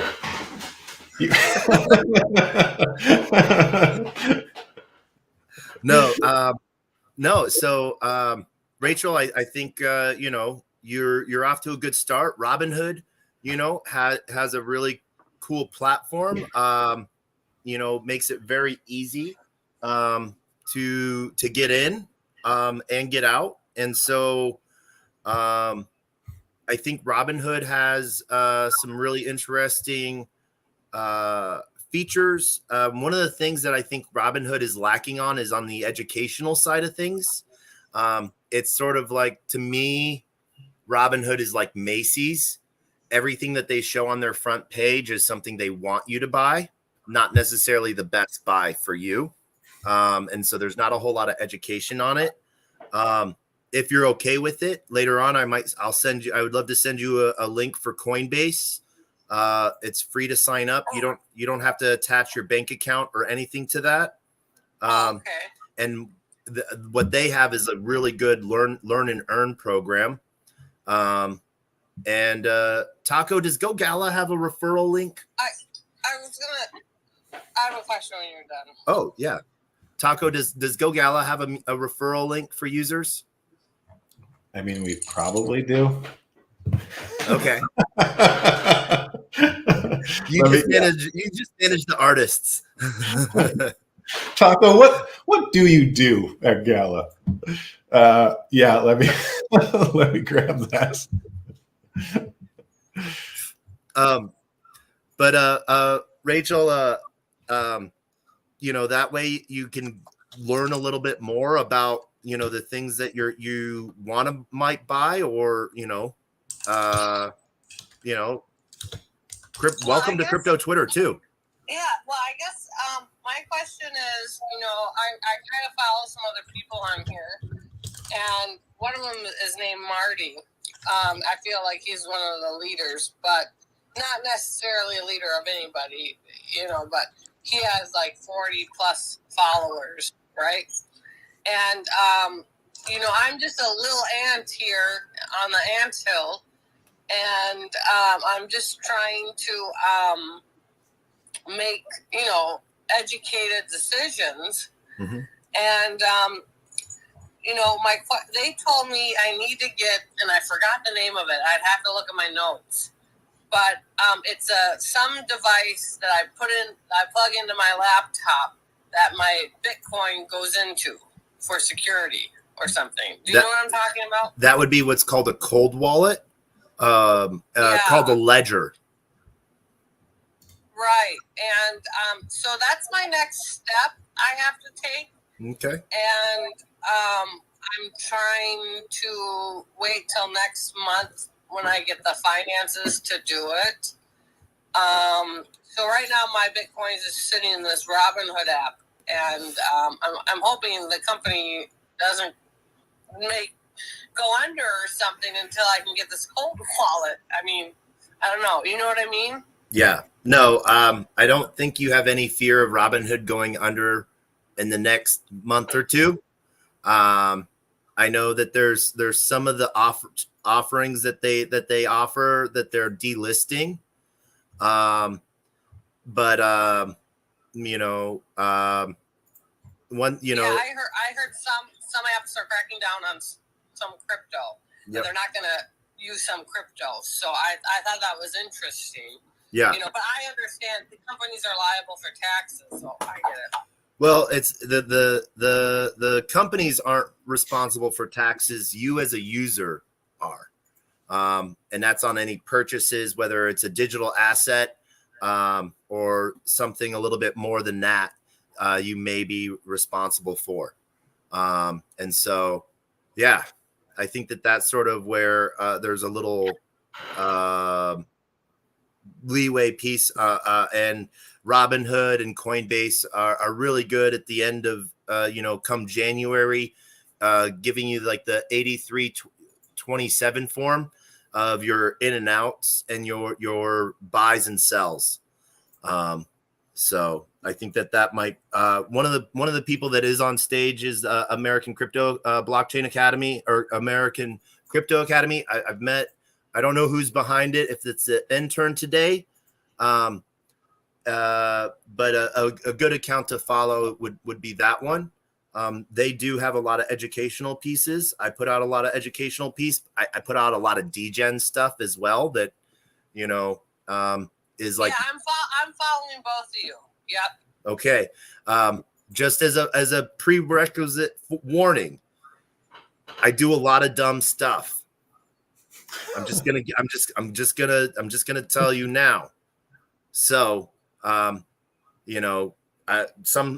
best advice I can say is do what I say, not what I do. My best advice to you is, if you read my profile and follow me and you're offended by anything I say or do, I'll just say, hey, I'm a woman driver over here. Guilty as charged. So what you're saying is do not drive in the same state as you. Okay. I'm saying that, look, if you are afraid that this crazy bitch is going to be driving on the road, you're not alone. And I have an excellent track record of driving my old 2003 Toyota. Heck so yeah. I'm more afraid of than the other idiot drivers. All right. Amazing. Any questions that you might have for Taco from Gala Music? Taco was in the Twitter space earlier. He decided to hop in and join us on video. If you can join us on video if you look up in the Jumbotron, you can see us there, and see his amazing bright smile. Oh, Yeah, okay. You guys got beards. Yeah, I feel like this was like a trick. You were so smooth about it. Like I was in the space. Wannabe Gandalf, because eventually the beard gets so long, you see them later in life, and it's gray. I go, oh, it's Gandalf's kind, right? Oh man, Taco, you got. I think it was like a year ago. You got into crypto, and you had a completely brown beard, and in this last year, it's just gone white. Man, it didn't take long, did it? We're having fun though.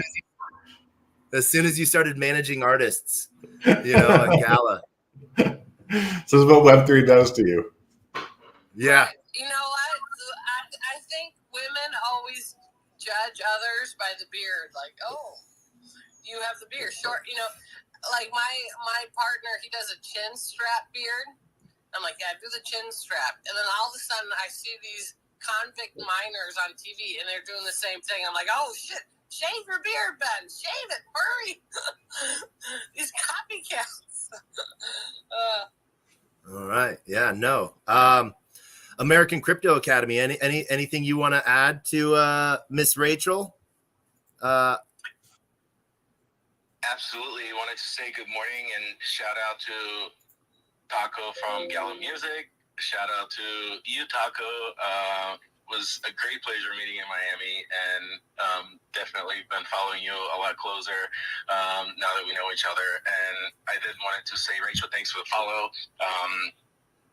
That's why we're here to help provide education readily available to everybody, and educating more in the space so that everyone understands what it's about and how it's relevant to us as individuals, to our banking and financial system, and to our freedom and the future of money. And with that, our platform is live, but it is in beta testing right now. So we are publishing daily lessons.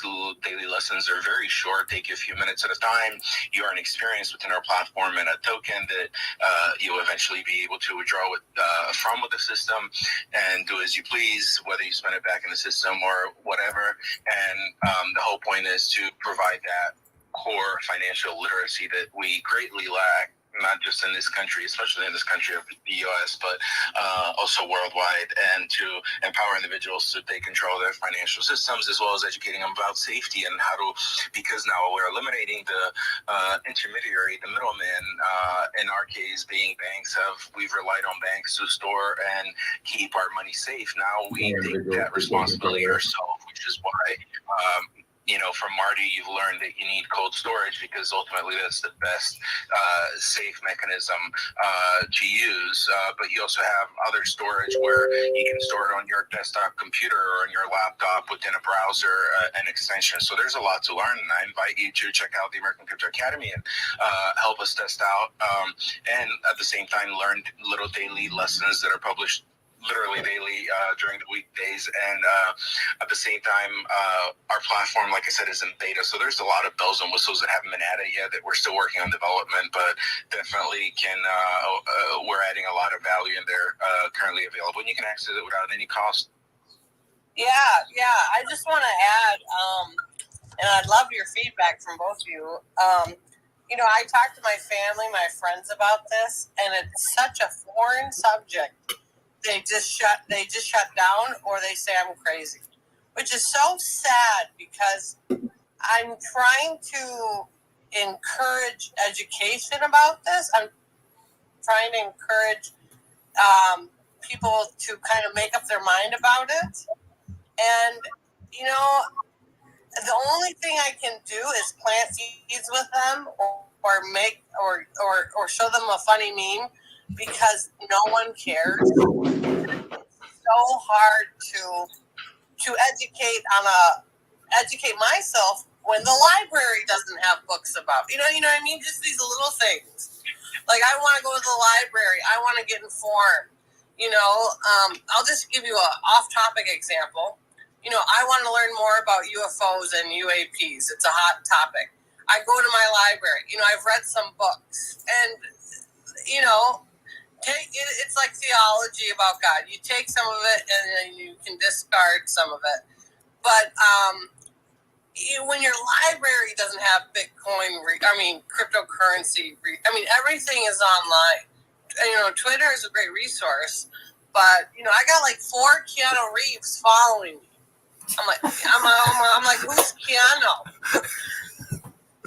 Well, I don't know if any of them are the real Keanu Reeves, but I totally understand. The number one piece of advice that I can give to you is you'll learn when you set up a wallet. You'll learn about what's called either a secret recovery phrase or your 12 or with a ledger, it's a 24-word recovery phrase. Never give it to anyone. That is sort of like your debit pin, your bank account numbers, your dog's name, your city. It's basically giving someone full access to your account. And so you'll learn about what's having multiple wallets. You'll learn about the terminology, a hot wallet and your cold wallet. Obviously, your cold storage wallet is where that's your never money only goes into it account, and you only transfer to the account you trust. From that, your hot wallet is what you interact with, just so you can sort of work to protect your assets. Question about the cold wallet. Okay. Let's say I ordered that thing that Marty told me to order, right? The cold wallet thing. Yep. I order it online. It comes in the mail. My laptop's open. I'm connected to Wi-Fi. What's the next step? You would walk through the instruction manual that Ledger comes with inside of it. You can either order it online from Ledger's website, or now you can actually go to your local Best Buy and buy a Ledger as well. Well, that's interesting, but they told me to use this online website. I'm pretty sure it was the Ledger website you're talking about. I'd have to look back on my notes. But that's interesting. You can get it at Best Buy. I did not know that, because I do like. My sister used to work for Best Buy. I have a cousin that works for Best Buy, so I might do that just to support that company. Yeah. And so it's one of those things to where Ledger will give you the correct the information pamphlets will give you the correct and up-to-date website. Just because it's your first time, I would recommend just following Ledger's instructions. They have a really clear beginner first time user guide. I wouldn't, I could, that is what I would follow. Those are the steps I would follow, because they lay out the education there, right there. There's a Best Buy nearby. I have the funds. Should I go buy the Ledger today? That is 100% on you as a decision piece, Okay. Yeah. Oh, actually, do me a favor. Can you just put in the comment section below so I can take some photo shots of it on my iPhone of the Ledger, what to buy at Best Buy? Yep, I can do that later. That would be phenomenal. Thank you. Yep. If I may jump in, Taco, I wanted to add a quick other tip. In addition to not sharing your secret phrase or recovery seed phrase with anybody, when you enter this space, there's a lot of scam artists that try to send you links pretending to be somebody else. Unless you're expecting a message from someone and you get a random message especially with a link, never click on those links. There are a lot of phishing links that simply by clicking on them can activate stuff on your computer or leave bugs on your computer or even drain wallets depending on the blockchain, because as a lot of wallets work in different ways. And I'm not trying to scare you, just trying to give you the heads up of you will, as you get into the system, be it in a direct message on Twitter or Discord Discord or even Instagram, people will send direct messages, invite you to click on links, tell you you've won a bunch of Bitcoin or Ethereum or something else. Yeah. Don't fall for that. Okay. What if I click on some link, but the URL doesn't open? Does that phishing link still leave a stamp behind? It may or may not. So chances are, if it didn't open, hopefully, browsers do a decent job of warning you when there's fishy websites that have functions on them that can potentially start phishing you or entering your computer or downloading stuff. And so if you have happened to click on one, just be careful and look out on your system for any abnormalities. But if it didn't load, and you didn't try refreshing and staying there long, chances are maybe not, but definitely never click on links. Verify official links from profiles that you know. Like, don't take someone's word. Seek out the source that is providing the information on a link where they have established and you know the info is reliable. I know I heard something that New York City always records the IP address. Have you guys heard that? I think that's every internet provider. Is that okay? Well, that's good. But my question is, oh shoot, I just lost it. It had something to do with IP addresses. Okay, so on my Safari app, I'm always clearing my browser and history and data, right? Because of cookies. Is there something more I can do to secure my iPhone? I do not enjoy Norton. I don't want to get a security app. Some of that I think is scams. I think I'm good with my iPhone and the apps I have. But, is there a possibility Norton 360 actually provides really good security for both your phone and your computer. I've had Norton before. They're great. I have them on my laptop. They're a great company, but I don't think I'm going to pay for it again. I think I'd rather do something else with the money, I guess. So this is one of the things that crypto does is it puts you in control of your financial future and your financial control. Right now with the banking industry, you have a 800 number to call when something goes wrong with your credit or debit cards, something gets stolen. Now, when you're in control of your own finances, you don't have an 800 number to call. So I guess the question to ask is the $49 for a year of monitoring and security worth the cost of risk of possibly, malware or something else putting all of your other assets at risk? So I can't tell you whether or not to buy it or not, but I can lay it out real clear. What level of security are you going to put into place to protect yourself? Right. There are some steps I've taken to do so. Yeah. Especially when it comes to hackers in the right regard. I've had a partner in the past hack me, and it wasn't pleasant. And he did use my information to purchase other things, and it was not fun going through that, explaining to people this wasn't me, this was somebody else, and having them say, well, they have your data, and so I really want to be a part of this new movement. I really want to have securities of my own, but I also have to deal with real life situations, real life people who don't understand this, have their stereotypes or judgments about it, and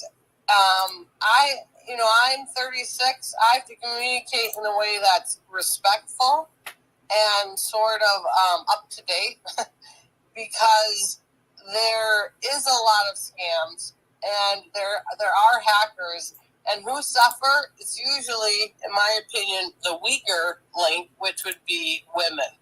That might be a stereotype, but yeah. Okay. Yeah. And I don't mean to put you on a pause, Rachel, real quick. I just don't want to derail the conversation too much. We have Taco Gala joining us, taking time out of his day from Gala Music. Yeah.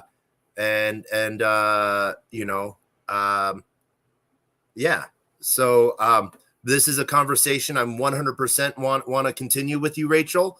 But I would love to finish this interview with Taco of shooting the shit and talking what Gala Music is doing. And we can definitely continue that conversation piece as well. American Crypto, I saw that you put your hand up real quick. Real quick, I know you want to bring it back to the topic, and I'll make a quick comment for Rachel, and then I also have a comment for Taco at Gala Music. Rachel, I'll give you a little bit of sort of alpha or info to empower you with when speaking with people that are sort of not ready to hear about blockchains and cryptocurrency yet. Is we've announced our initiative with the state of Wyoming and the University of Wyoming, who governs the Wyoming Education Board, and we're this fall in September launching a 12-course curriculum for all high school and college community college students to be required to learn about blockchains and cryptocurrency, which will also stimulate their understanding of financial literacy further. And that's happening on a statewide level. So over 85,000 students will be taking our courses, learning about all of this this fall. And so when people are questioning it, whether it's real or not, and this funny money, don't talk to me about it, referencing them to what states and governments are doing all over the world and teaching our youth, starting with Wyoming, the youth in Wyoming is going to be at an advantage of having learned at an early age. And so after Wyoming, there's other states that we're already talking to spread that. Our goal being is to provide education for everyone and empower everyone to understand this and how it's relevant. Having said that, I'm going to switch it back to Gala Music. I am a huge fan. We're a huge fan as an organization. American Crypto Academy was born out of Sarsum Funds. Sarsum Funds is an investor in Gala. We have some friends over at Gala as an organization, and Gala Music is an extension of that. And I'm a fan of Gala Games. And in fact, this week we've been talking about how FUDers out there in Web3 are so out of FUD to where they started FUDing organizations like Gala that are backed by millions, if not billions, of available resources and liquidity ready to build and are building studios. And I'm really excited and following closely what Gala Music is doing and onboarding our artists into Web3 space in addition to the gaming space. I know here we're talking about music here, but it's funny to hear yesterday, I believe it was the president of Gala Games was on the Web3 breakfast space, and he was saying how footers are footing Gala because there hasn't been some updates recently, and I just find it hilarious. And so shout out to Gala Music, Gala Games. I'm a big fan, and definitely I'll let you finish the interview, Taco, so we can learn more. Amazing. Thank you so much. Taco, thank you so much for being part of onboarding someone else new into blockchain live. I don't know if I was really a part of that, but it's cool to hear those exchanges. I should probably, I do my weekly YouTube show. I should probably get you on to do like that 12 to 15 minute, okay, you're new to crypto. Here's that basic pitch. Because I think that has so much value. I'm down. So, this was just an amazing turn of events of the morning. Your ears must have been burning because, I literally had just gone over our story of how we missed each other. And Emily had just she's like, wait, you're Taco? I just talked to Taco, and yeah, so it was, I don't know. So I guess, let's rewind. We sort of talked about Gala Music, supporting artist pieces. What has your Web3 journey been? So I'm pivoting away from, my background is in business management and customer service, but I have a pretty deep photography background. And so I was pivoting off of, my wife and I owned a wedding photography company. We both shot weddings together. it was going great. She's still doing it. It's still going great with just her. The pandemic hit and everything shut down. Like so many other businesses, every wedding got canceled for 18 months. And that was both of our sources of income. And so we were in a position to like, it wasn't great, but we managed it. But I had a bunch of downtime because everything we weren't doing anything. And so I got into crypto basically just because a friend of mine said, hey, look at this thing. And so I did. And I thought, oh, this is pretty cool. And so you start doing research. I just went down that rabbit hole.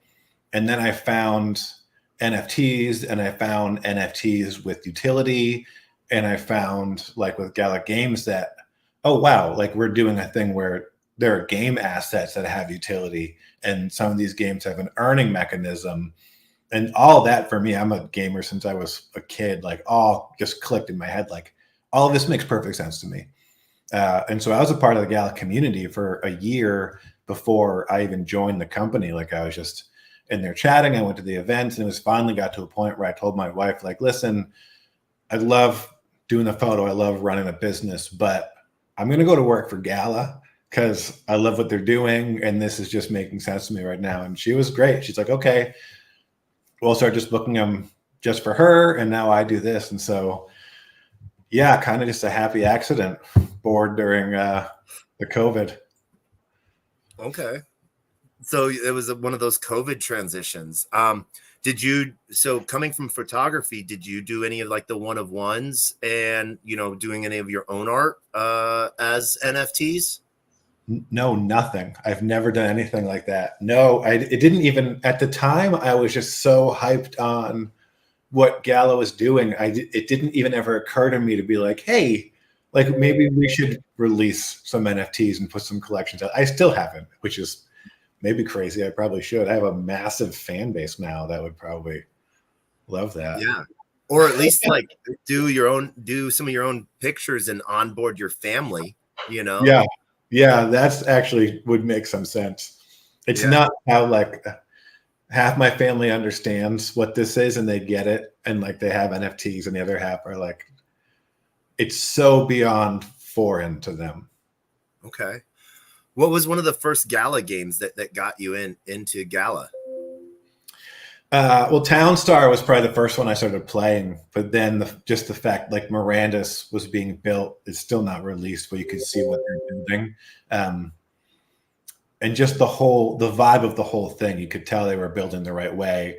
And it was a really great community, which was a huge part of it. Like you start making friends in the Discord, and you start connecting with the people who work for Gala.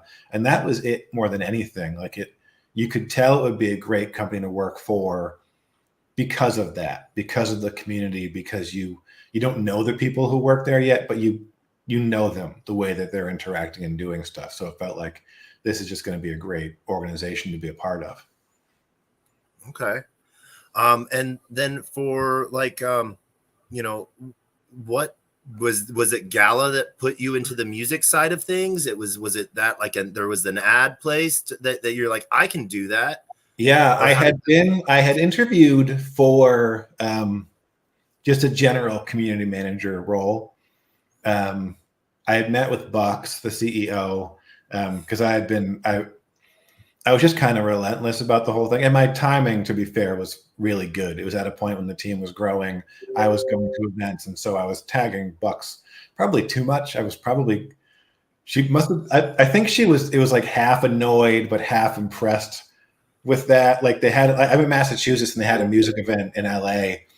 And so like I flew out to LA just as a community member, just to go to this thing to like meet some people and do some stuff. And so she finally interviewed me, and I met with the community management team, and it was like, okay, like you're probably a fit somewhere. Let's figure it out. And as that was happening, they were rolling out music, and music didn't have a community manager. It's like, oh, well, shit. Like if I'm joining the team and that's an option, that's where I should be, because I love that it was building from scratch. I've helped build some small businesses from start. And so I was really attracted to that.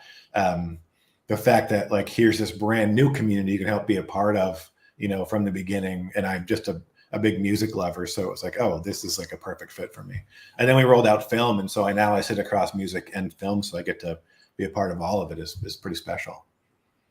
Nice. I got to see, and I'm going to butcher his name. I want to say it's like Chuck, the director that did like The Mask and a bunch of like Arnold Schwarzenegger movies. I saw his film piece Arm release as well, and that's part of Gala Film, right? If I remember right. Chuck Russell. Chuck Russell, yes. Yeah. Am I not allowed to say that? No, there have been some announcements by other entities about that project that people could probably look up on their own. Okay. We haven't officially announced that partnership. Okay. Maybe that was so. I know initially you're like, you have like a finger in everything. And so this was information I got at Quantum Miami in January when Chuck, like the showcase, sort of like the brand image and the branding and everything like that. And I got to meet one of the film. I don't remember his role. His name's like a 4-letter word, starts with a K. Looks really buff, like Hawaiian, Samoan, Hispanic, I don't know, guy. With Chuck? Yeah, works with Chuck. It's like Kilo or something. Yeah, I met him last year. I don't remember his name, but I know exactly who you're talking about because he's enormous. Yeah, I thought he was security at first, and I thought he was going to escort me out of the green room, and I was like, no, I'm supposed to be here. I just, I won this. Well, so far, I've won an Ed McMahon check. I'm going to take this off the wall because you can't see it. Oh my gosh, maybe I should take a picture of it and turn it into an NFT. Can you see that? This is an Ed McMahon check of an NFT of a DeLorean. There we go. Oh yeah. So I basically have just won. I was on stage and I won a DeLorean NFT. So whenever DMC comes out with a DeLorean or their DeLorean NFT, I will eventually get one. Nice. Woo-hoo. Yeah. So far I have the check. Yeah, so I can't confirm or deny that we're working with Chuck Russell on a project right now. Okay, I for those that are not in video, I am not going to confirm that Taco was shaking his head up and down vigorously as I was touching my nose. So those that might not, vision impaired, man, that's just gonna expand more of the creator functions, the distribution pieces.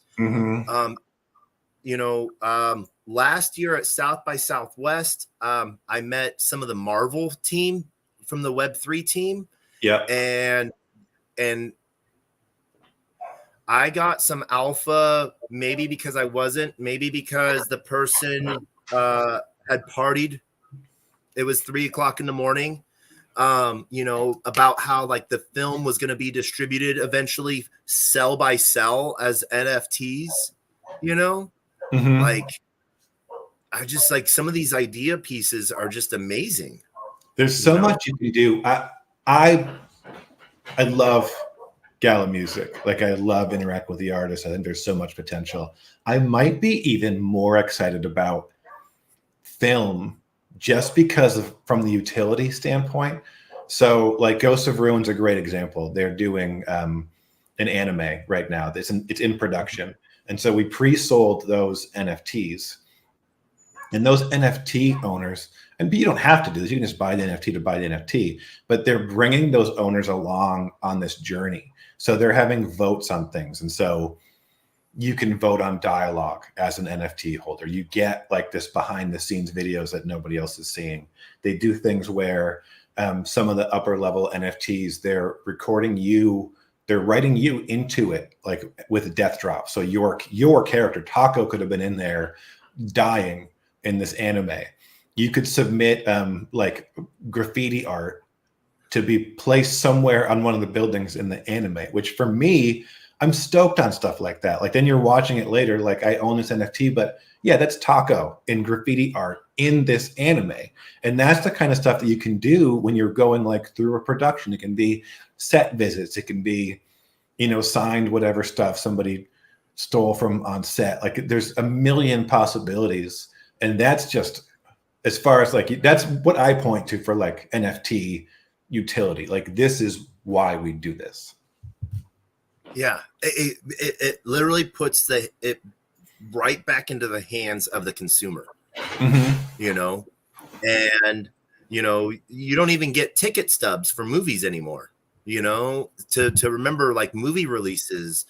You know, and if you get a digital ticket in your like Apple Wallet, as soon as you use it, it's redeemed, it's gone. So you don't have like that proof of participation, that proof of attendance. I did a little bit of research, and this is you know, because Gala is still built on Polygon, right? No, Gal's built on ETH, but we have our own chain now. Oh, Gala has their own chain. Gala chain. Is it Gala chain?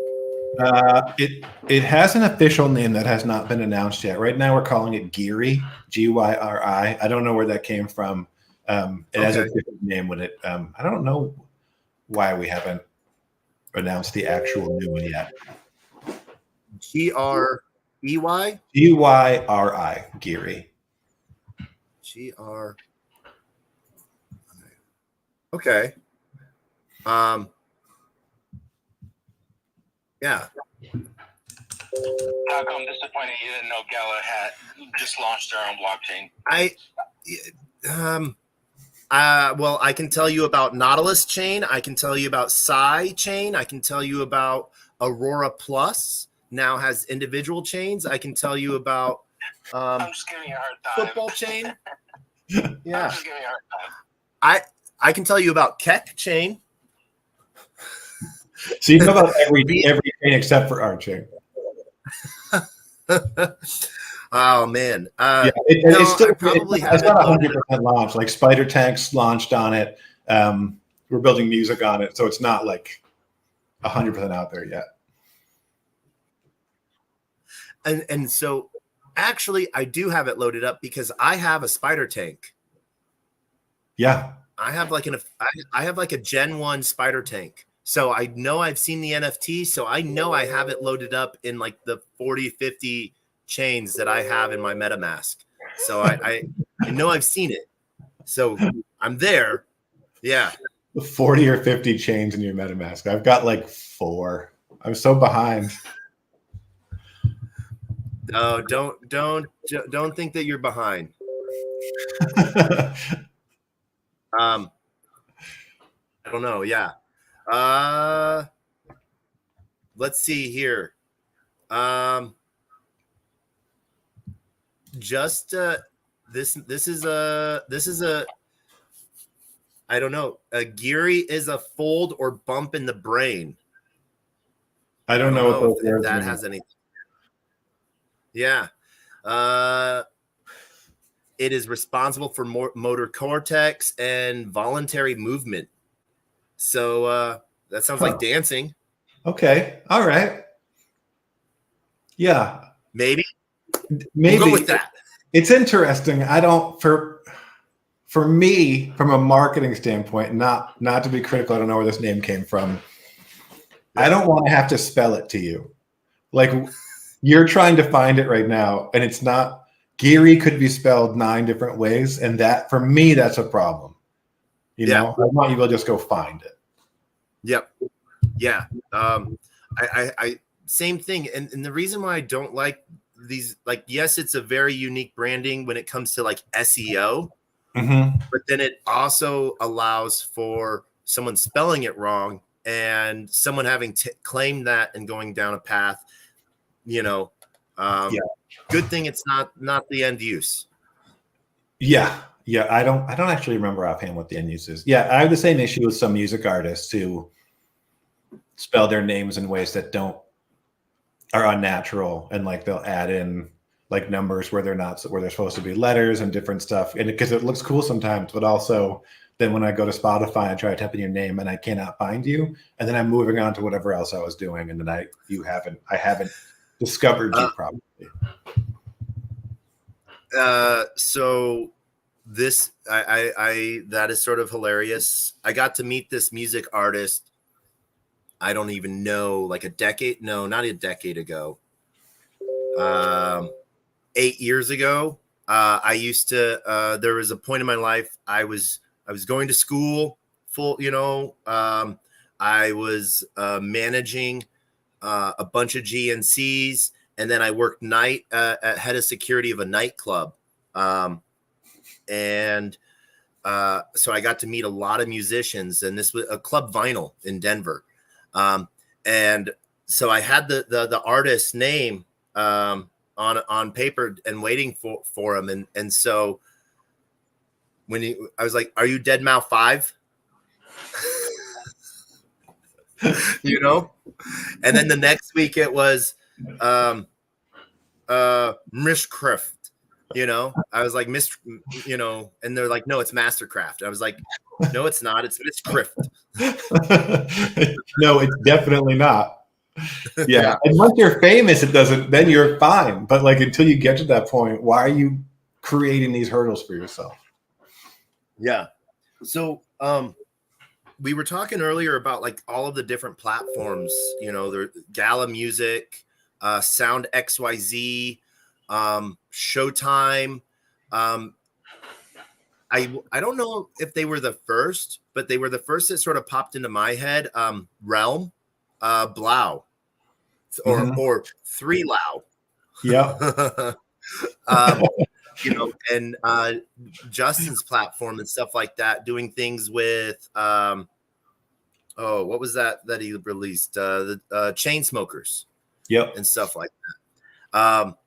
Me being me, and that was during Permissionless last year.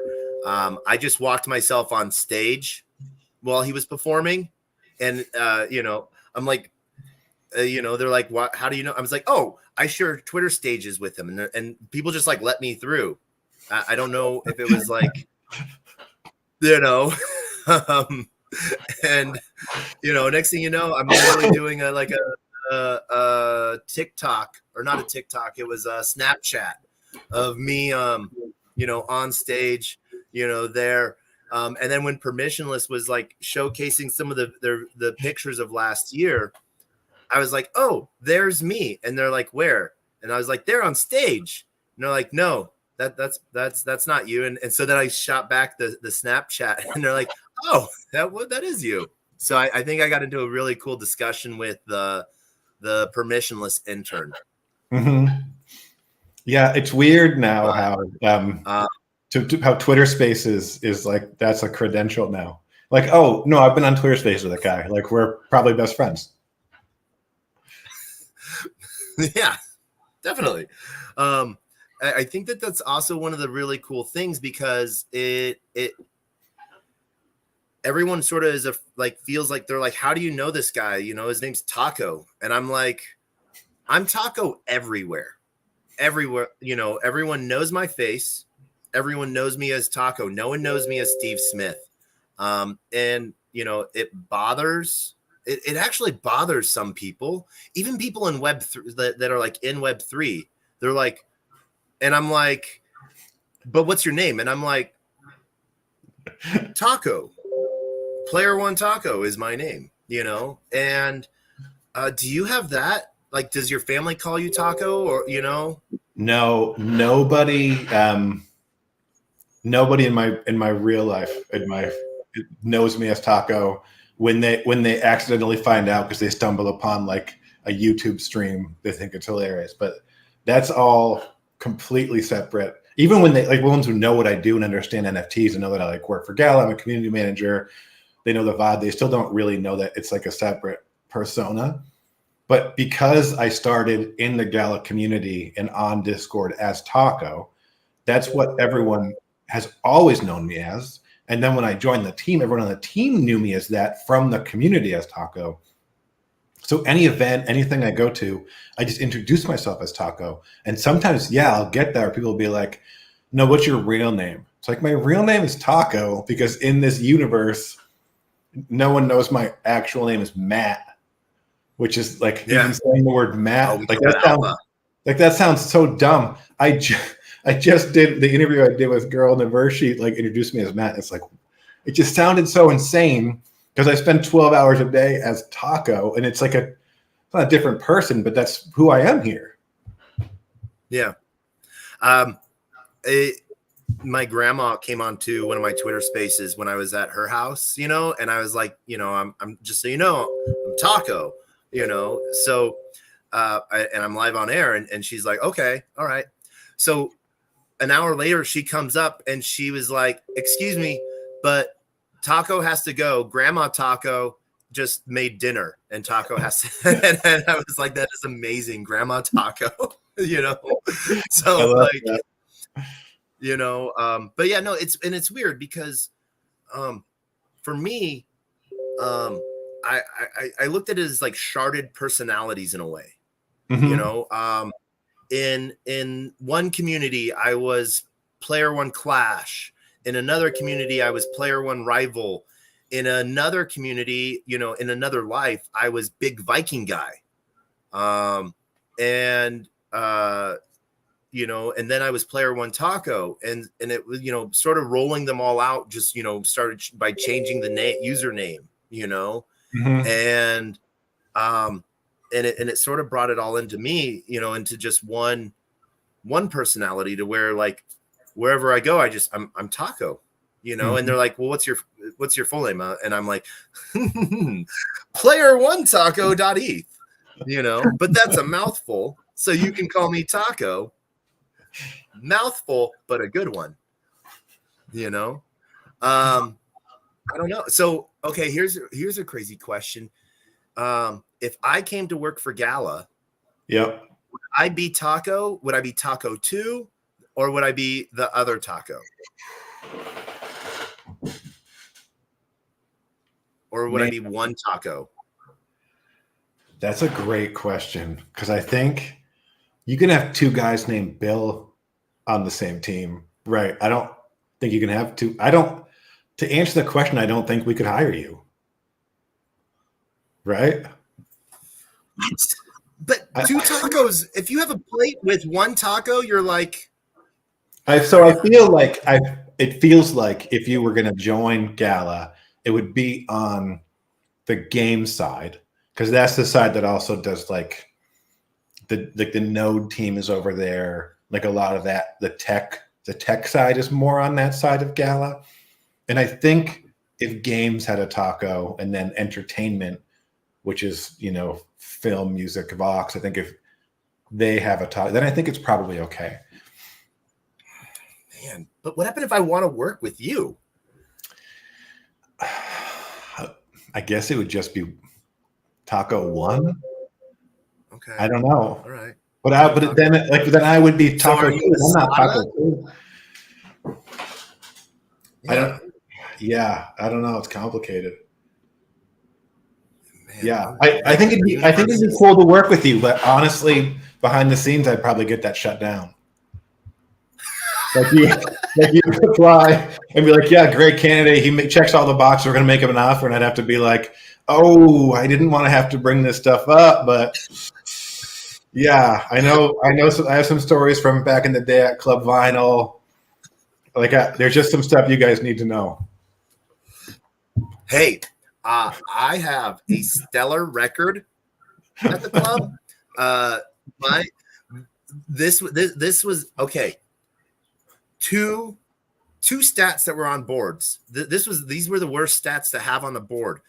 Most fake IDs found was my name, big BVG, Big Viking Guy, or Mr. Awesome. That was my hello, my name is tag, Mr. Awesome. And so that was most fake IDs found. and most guns found.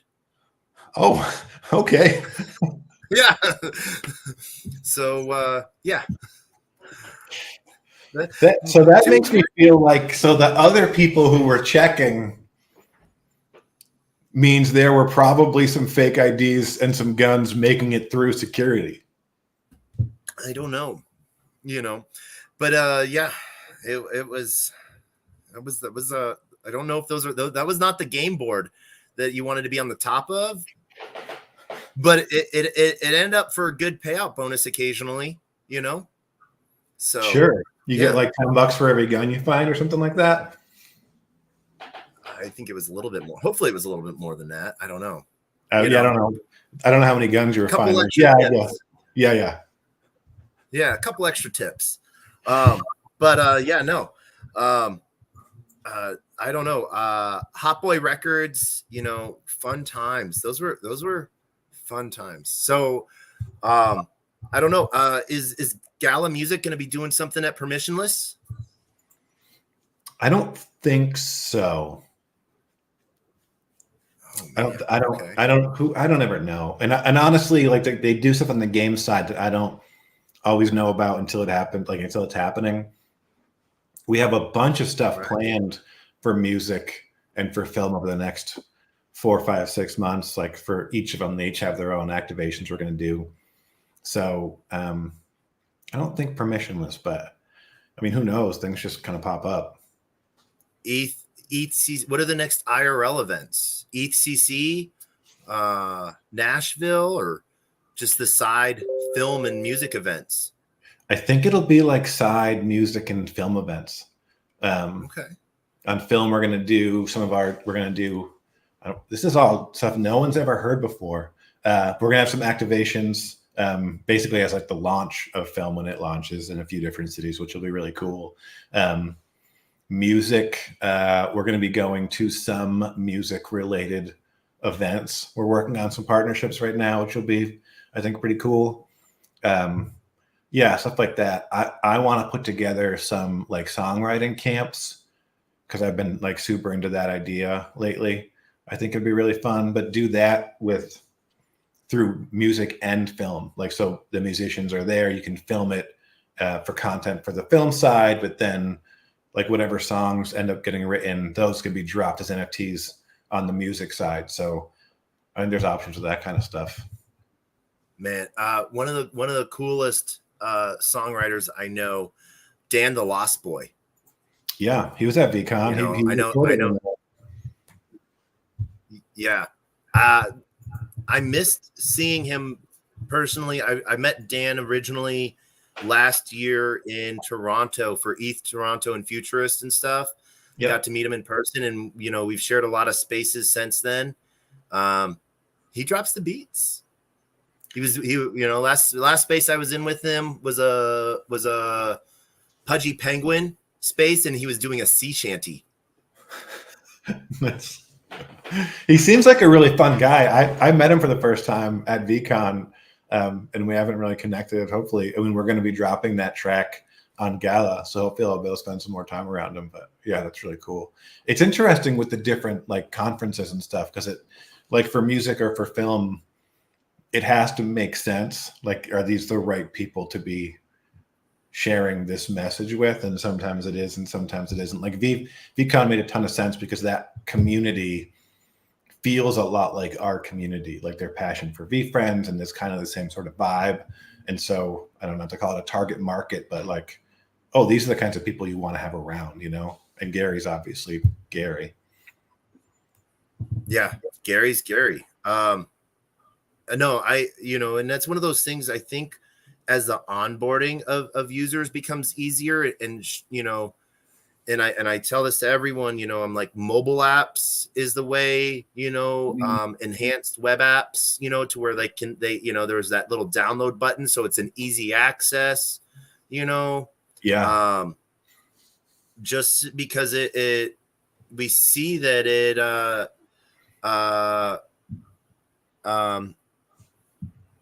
really sort of pushes the narrative a little bit to make it really easy to onboard, and I think you guys did a great job activating people. did you have like the numbers of like how many signups to Gala Music during that time you had? Yeah, we hit our targets for that for sure. And beyond signups, like it's people were interested because the recording studio was so cool that just being there, like at the booth, just talking to people and walking them through, what is it? What do we do? Yeah, that was really cool. And then I think moving forward, it'll be kind of a combination of like, it's great to go to those places and talk to people who are already in Web3, like, and get it. Like, it's a much shorter brief on like, this is what we're doing and how it works.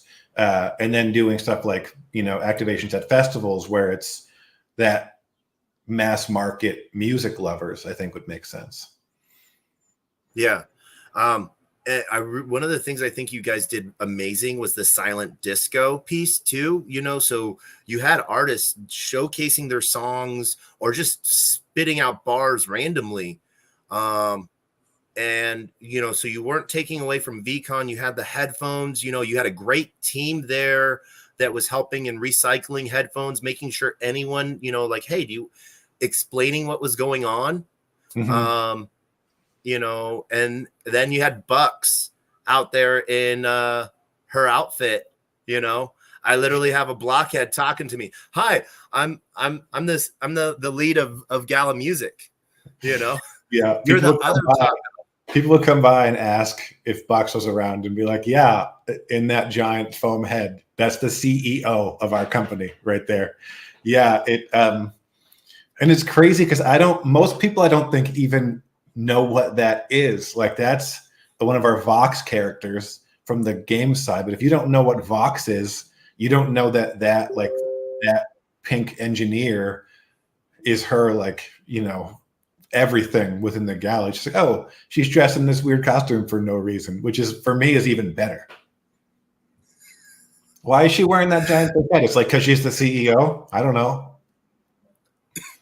And I don't know if it's just how, I don't want to say desensitized, but, or like how into it, like that 100% made sense to me. Like it didn't add, like, I didn't like, for me, it was like, it made complete sense that the CEO was there in costume, you know, per se, literally dragging people in, you know, and talking about it, you know, and you know, then it was like funny. She's like, let me see your phone, and like put her phone up to the screen so she could actually see it. You know, yep, that's me. You know, yeah, and I mean, it kind of goes without saying, when you work for a company where the CEO is wearing this costume and is spending the afternoon talking to just attendees, like, she could have been in meetings with the other sponsors. There were a lot of important people there, but she's just out there like spreading the message and what are we doing? And hey, what are you doing? Come put some headphones on. Seeing, you know, her engage in that kind of way, like, makes you want to contribute your maximum. Like, what am I doing at this event and in general to sort of match that level of energy? Man, yeah, it almost like that. Like I was saying, like, how do I come work for Gala Music? You can't.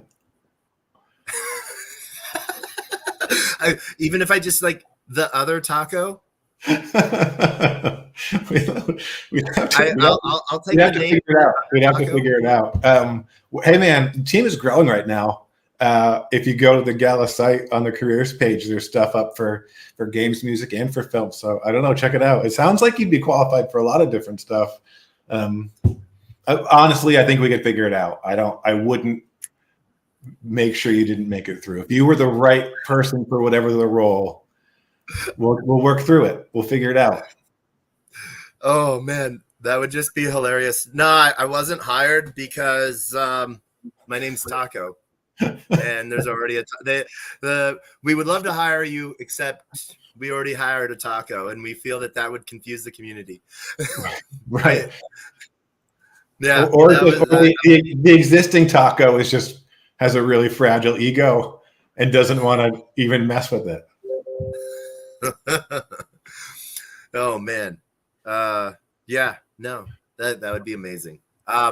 So what is something that someone can do right now? Like they can go to the Go Gala web Twitter page, follow the links from there. What does a user journey look like? Like let's Mm-hmm. you know. For me, well, a couple of things I would do is and I don't listen. My expectation isn't so much to go in and buy some NFTs, right? But go to our platform, check it out, listen to some music, see some of the stuff that we're doing. In the next couple of weeks, we're going to be launching our all access. You can check out what some of these experiences are you can get through your involvement with the ecosystem. And I think that's going to help a lot too. Like our platform is pretty cool. We're building stuff out. We're going to have the mobile app. But when you can see like, oh, you can get to a point where you can cash in for, this backstage VIP thing at these different events. Like we had the barbecue at Snoop's compound, like those kinds of things. I think that's great for people to see, oh, this is the vision. If you join our Discord's pretty active. A lot of our artists are in there actively. So it's a great place. I mean, it's a great community in general, but that you can connect with artists in this place, I think is really fun. They're available in there. And we try to do a good job with that. Like I've joined some projects who say things like, we have XYZ in a Discord. That's an easy thing to promise and a hard thing to deliver on because the artists need to want to be in there and be partnering with it. But it's great being able to jump in there and talk to people and get their points of view on stuff, or they'll talk about their songs. Check out the platform, check out the Discord, hit us up with questions. Like we have great mods in there. I'm in Discord. The community is great. Like if people pop in there like, hey, what is this? What are, how do you do XYZ? And the Gala music is all under the Gala Discord. And I think that's sort of nice that it's just one Discord for the entire Gala ecosystem. I hate Discord because like every project wants you to join their Discord and like just you can't keep track of everything there.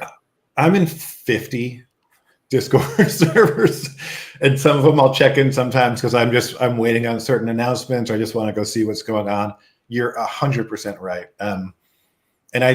There's one for games, but like every game is in that one Discord, which I think is great. And then music, all the music is in one, all the film is in one to kind of keep it compartmentalized. And we try to do stuff in there. Like this week in there, we've had a couple of live streams with some of our artists who are just like singing, which I think is cool. We'll do different stuff. So we do sort of the spaces for some things. We're in Discord for some other things. So they're not just like a dead Discord. Yeah, no, it's a very active one. I haven't. One of the games that I was following for a minute was Betwixt. Create Your Own Story. Yeah, I actually just recently, because they had opened up a separate Discord and stuff, and I had to I am jealous that you're at 50 Discords. For a long time, I was at 200. And, I pared it down to 100. Then I was back at like 150. And I think I got to pare it down again. Yeah. It's just too much. That's actually really interesting because some of the games Gala is producing and some of those games, there's third-party producers and some of them want to spin off and they want to, hey, why don't we just go make our own Discord? And it's like, you can do that, but if you're just under this umbrella with the rest of the games, people who are into the Gala game ecosystem, they're going to see your things. Like they'll be in here and they go to your channel. They're going to get announcements in the main thing. It's less likely they're going to go to these 20 different games individual Discords just because just the time constraints of having to check in on all that stuff is kind of impossible. Yeah. And one of the cool things, is as more bots advance within Discord, you can even token gate what you see within a game's channel, so you could literally import an entire Discord into its own little channel and just for that community. And so, like you said, why would you want to take yourself out from seeing other eyes seeing you and learning about you? And, I think having everything in one place is really cool. What are so we? I know I will talk. I say her name wrong because I think it sounds cooler. Emily Laser. Yep. Instead of Emily Lazar. Yep. But we got Just Shocky. What are some of the other artists or up and coming artists that might not have some eyes on them yet? Oh man, there's a bunch, and that's one of the most fun things about this for me. Like I've been lucky enough to do some of the A&R, and have brought in some artists who I think deserve some shine. I think we've done a really good job of bringing in artists who you might not know, and some might not have a great following, but we try to bring on people who are legitimate quality artists who get what we're doing. And so even if it's a genre that you might not care about, you'll at least go on and you'll say, oh, but I recognize this as good music. And so we have like some EDM artists, like Bronze Whale, Win and Woo, who are like pretty good size established EDM artists, duos. And you listen to them, it's like, oh yeah, like these guys are professional. There's a reason why they're playing festivals. This is great. And we'll have some people who like Shocky, who has done some stuff and he came on through an open mic, but he's great. And most people don't know who he is. Like he actually was on American Idol last year, but doesn't have like a massive fan base in Web 2, but we're giving him this platform. Not that he just needs us to be successful. He's going to be successful no matter what, but being a part of that, I think is really awesome. So seeing people who are great and helping to launch them and expose them to people, that's been really fun. I think it's great. I think it's one of those things to where by being able to showcase new artists, you get like, because you're worldwide, you're not It's just global. set to one.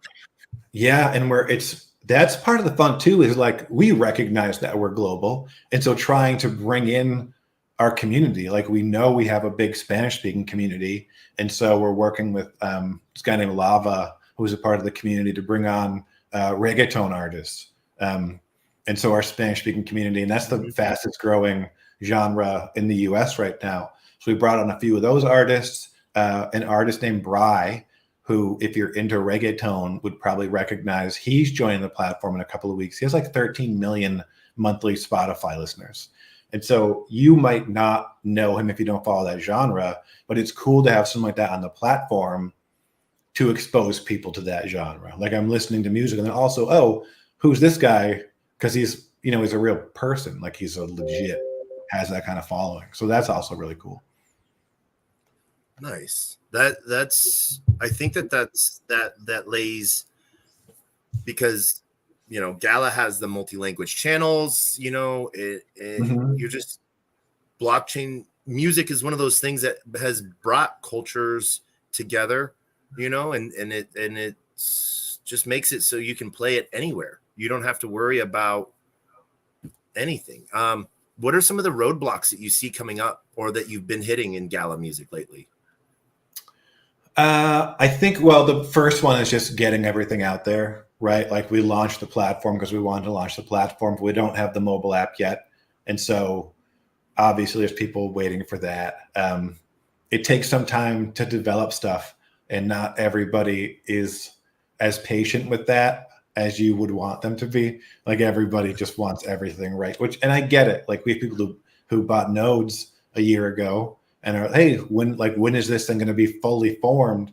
And they don't want to hear, which again, I get it.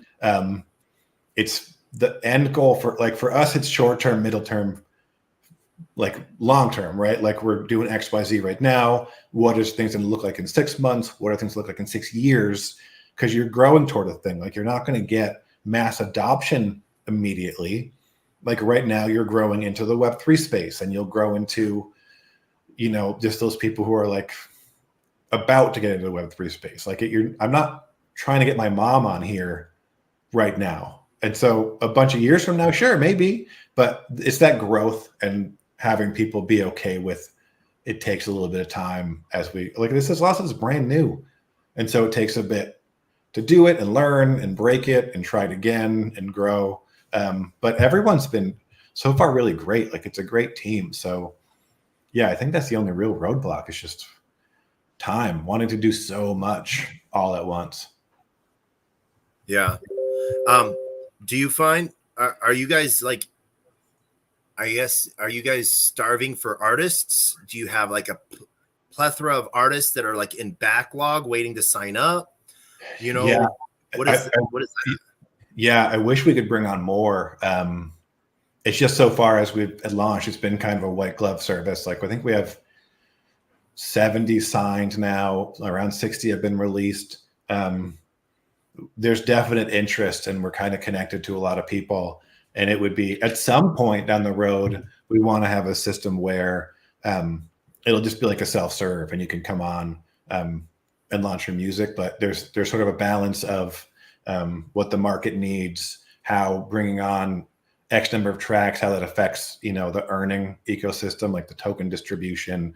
You don't want to add 1 million artists just to add them. At the same time, we want a platform that has options for people, right? Like we're not trying to be Spotify, but if you come on as a casual listener for music discovery or whatever, you need enough on there so people can make a playlist and be on for a while and have that make sense. Yeah, but I think what we're doing is attractive to artists. And so there's definitely there's no shortage of interest. Okay. Are you approaching artists that don't know Web3 and educating them, or is it artists that they know Web3, they might have already done something? Because I've heard some horror stories of listening to artists in Web3 sometimes, and I'm like, you're not just this. You did not have a good education on this. Yeah, it's a little bit of both. We have some artists who were involved already in Web3. Emily's a great example. She's been in Web3 selling NFTs since before there were NFTs somehow. Like I don't know how she got into this space so early. So she knows all of this stuff, right? But we talk to a lot of artists who haven't done this and don't understand it. And so, yeah, there's that education process. And ultimately, like there's the two layers of it, right? Like you don't really need to know how the node network works to understand what we're doing, to understand what the utility is, the fan artist connection, where there's value for them, where there's value for the fans. But yeah, definite education. And it's something that we're still, perfecting now, like the whole onboarding process. What does all this mean? Someone buys your NFT, they're earning a token. They're going to then go essentially stake that token toward them for the all act. Like there's a few steps in there that they need to understand how this works to then how to deliver things to their fans. You say artists don't necessarily need to understand the node piece, but do you find that might make it that makes it easier if they understand the outline of it, that they can explain it to their fans too? Oh, yeah, 100%. I'm just like in those initial conversations, like those are all things that they should 100% know, and we should be teaching them. But when you have that first conversation explaining what is Gala, why does it make sense for artists, why does it make sense for the fans, you can kind of put that aside initially and talk about here's a general how this works and why it's good. Okay. But for onboarding, absolutely, because I can't just tell someone go buy an NFT, right? Because there's in our ecosystem on our platform, like that's the first step, and then you have to do some other stuff to see any value from it. Like you have to pair that NFT to our node network, and you need to understand what that means and how to do it. And so, like, it's not the most challenging thing, but it's not easy for everybody. Like you could do it, it would be intuitive. I can do it, it'll be intuitive. But general, just regular fan is probably gonna need someone to hold their hand. If the artists know how to do that, amazing. If we do it in Discord, great. Yeah. So I know we talked about it a little bit earlier, But what would like currently do you roughly the cost of someone to onboard into the Gala music ecosystem? Like if they wanted to participate, Mm-hmm. the NFT cost, is it a new mint NFT or is it secondary now? Or what is all it? on secondary on OpenSea right now. But the new mints we drop tracks on Tuesdays and Thursdays. And the baseline, so our bronze tier is like that emerging tier. Basically everyone up through, even in some cases over 1 million monthly Spotify. We do those 100 tracks at $100 per track. So it'd be $100 to get the entry level NFT. And then someone like Jordan will sell more NFTs for slightly higher price. Kings of Leon will probably be a step up from that. And so there's sort of different tiers to it. Okay. That it's an interesting piece that it sort of pulls, for different people to do different things. What do you see as like the next step? I guess what like more artists, you said almost a self-serve, but do you think that the entire ecosystem is going to be moving to a listen to learn or listen to earn, and the artist side of that too? Yeah, I think there's room in there for people. Like there will be mechanisms for, if you come on as just a fan and you're listening, is there more in it for you than just listening to like the exclusive music and stuff like that? And so we're working on things like that. The big next steps are releasing our All Access store, which is launching in the next couple of weeks. And that'll be the real utility use case for, earning beams. Like that's why you want the NFTs. That's why you want the nodes to have access for this stuff. Then the mobile app obviously is massive. That shouldn't be too long from now. Yeah. So there's always things you're building onto, right? Like maximizing the platform, making it more gamified. So there's different stuff that you can do on there, things that make people want to hang out and make it fun. But the All Access is that's the next big one. Okay. And then I know there was a recent upgrade on the Gala token as well. Claim system from a V1 to V2 type of thing. Have you had a little bit of issue with users coming, back and forth on that? I haven't seen any of that on my end. But that's something that would probably be addressed on the game side because they're the more tech driven, like that's where like Jason is, and he's the president of blockchain over there. So he does all those like interviews and informational pieces and stuff. Like obviously something that affected us because you can buy our tracks right now with the Gala token. But shortly we're going to have our own token. So yeah. Beams. Right now, or is Beams just a placeholder name? Beams are just the placeholder. So yeah, once we launch the new token, the existing beams will then transfer over into the new token. Okay. All right. Is it going to carry the same name?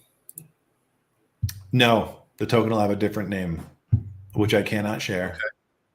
Secrets. It's all secrets. Because if I told you, you would go try to like steal a website name or something. I don't know. People like secrets. It's the token's not called Taco, is it? It should be called Taco, right? That's what the chain should have been called. Right? It should be called Taco Chain.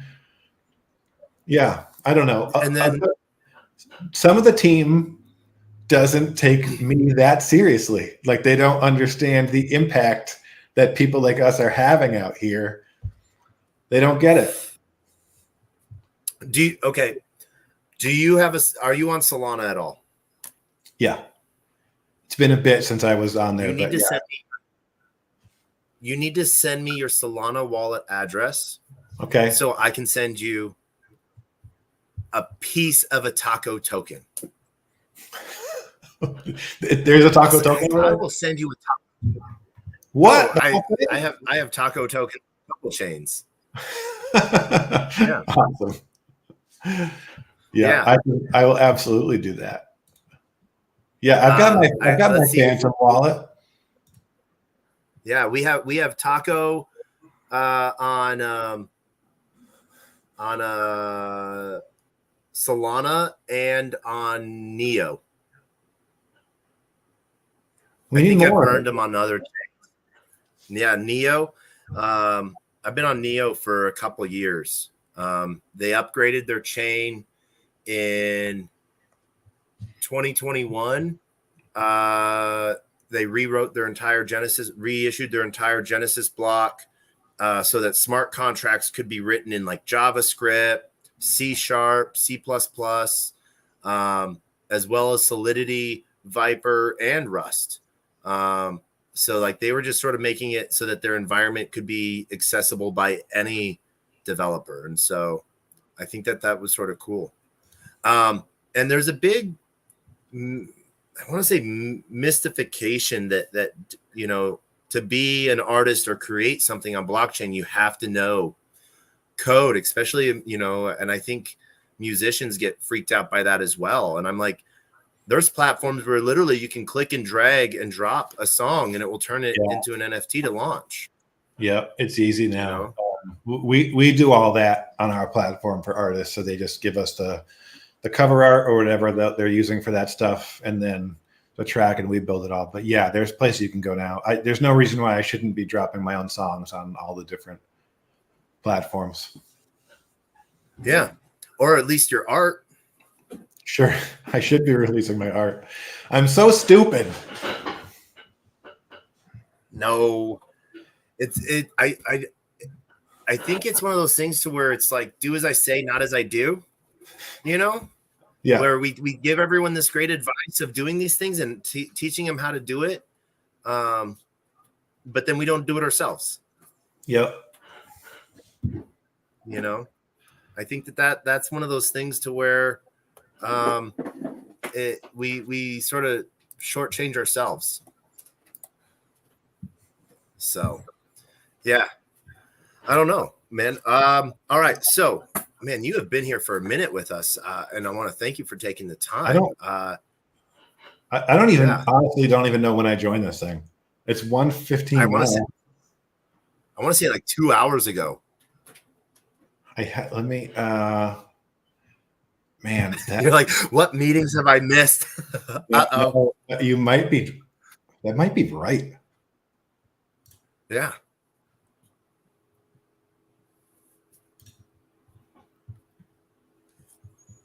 Yeah, I was.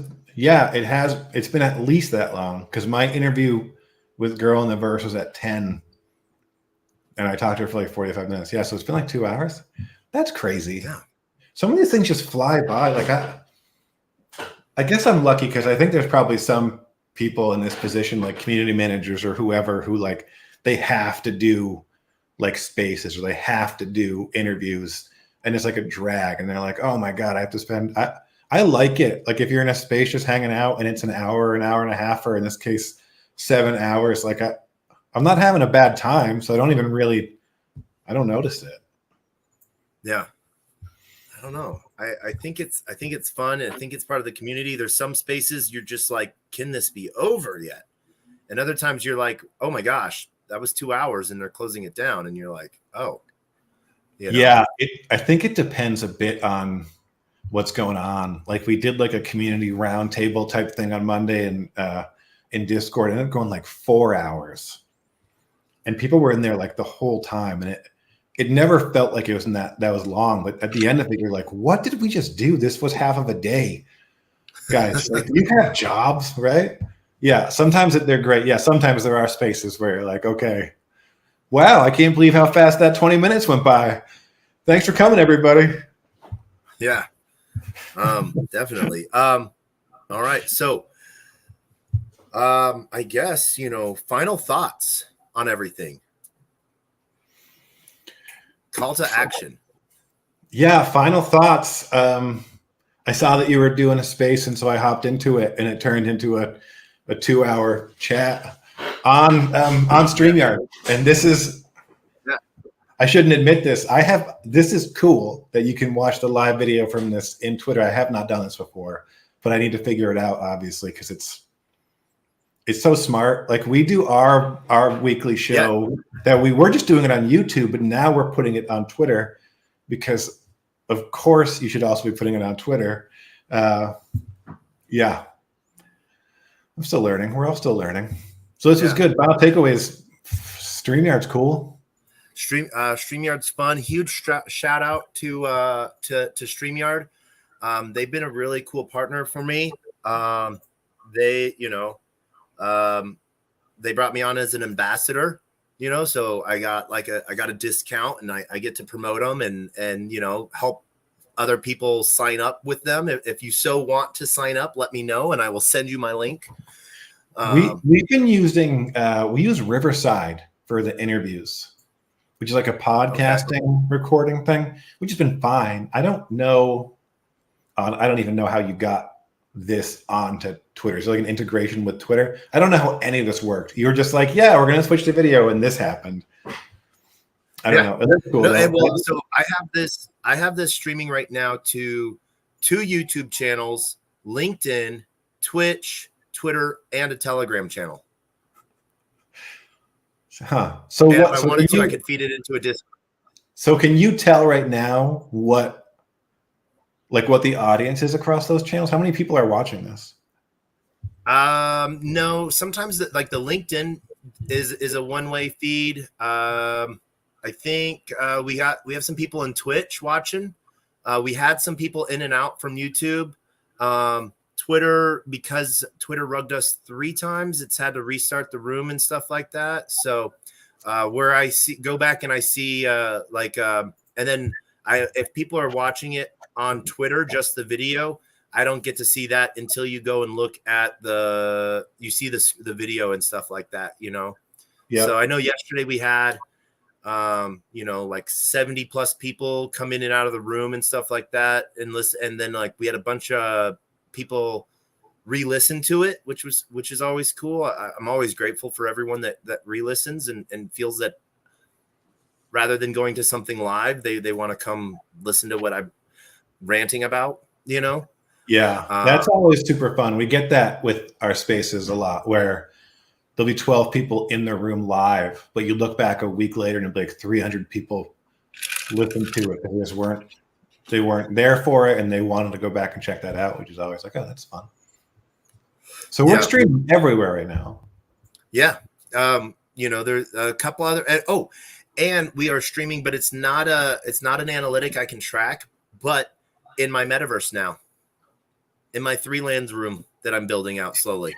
I hope this wasn't terrible. Whoever's watching this, I didn't do any prep. This was totally spur of the moment. No, and it's weird because this is the second show. Normally I'm late at night, and as I like to bill this as the best worst Twitter show on the face of the planet. It's consistently inconsistent, I guess, but it's daily. As I like to say, daily that's insane. Yeah. And it's weird. So we're on episode 301, but on Twitter, it's billed as 301.3 because, we've been rugged 3 times. Or 2 times, so I remember one time I was on a drive and I got to episode 0.8 and I was just Twitter just does not want to work today. Or I think it was because I was driving in and out of canyons while hosting a Twitter space. I don't know. But I don't know. This is just one of those things where it's really fun. And I do the video and I poured it in because if I'm building something or I'm walking through a platform, if you're just listening to it, you don't really actually see it. But, walking through and showing how to do something new provides that content, I think, Yeah, for sure. Yeah, this is good. I like having the video aspect of it. Like how some podcasts will have video and maybe you're watching it on your walk and you don't see it, but you can check it out later. Yeah. And what's really cool is I can butcher this up and I can port it right into like TikTok streams and Instagram reels, and it's just really cool way to make new content and distribute it. I wish there was StreamYard sort of gives me that platform to disperse into as many platforms as once, but I wish it made it easy to like upload as a podcast to like Spotify and elsewhere, Yeah. So, but yeah. All right. So we're gonna end this space the way we end every single episode. I'm gonna put you on the spot, Taco. Yeah. But first, I need to tell everybody we're doing a Twitter space with Emily from September morning, an hour from now, 2:30 Eastern. She's dropping today. Man. She's dropping an NFT on Gala today at noon, and then 3, and then 1 is the public release Pacific time. All right. I'm Eastern time. They talk in Pacific time. It's all this is happening. Man, for one team, I was like, can we just go to UTC? I wish we would. Half of our team is in the UK and half is on Pacific, and there's 2 of us who are East Coast who are in the middle trying to like balance between these 2 teams. It's madness. Yeah, man. Anything upcoming in New York? Yeah, we'll be doing a film thing in New York. When? Where? How do I go? It will be sometime between August and October. Okay. That's we don't have the details window. yet. We don't have the details yet, but when we do, we'll let you know. Yeah. All right. And Gala Music may also be at a festival in New York in, I think, August. All right. Cool. Does that mean you'll be there? Yeah. Yes. All right. Yeah, I'll be there. I have managed to convince them that I have value at events.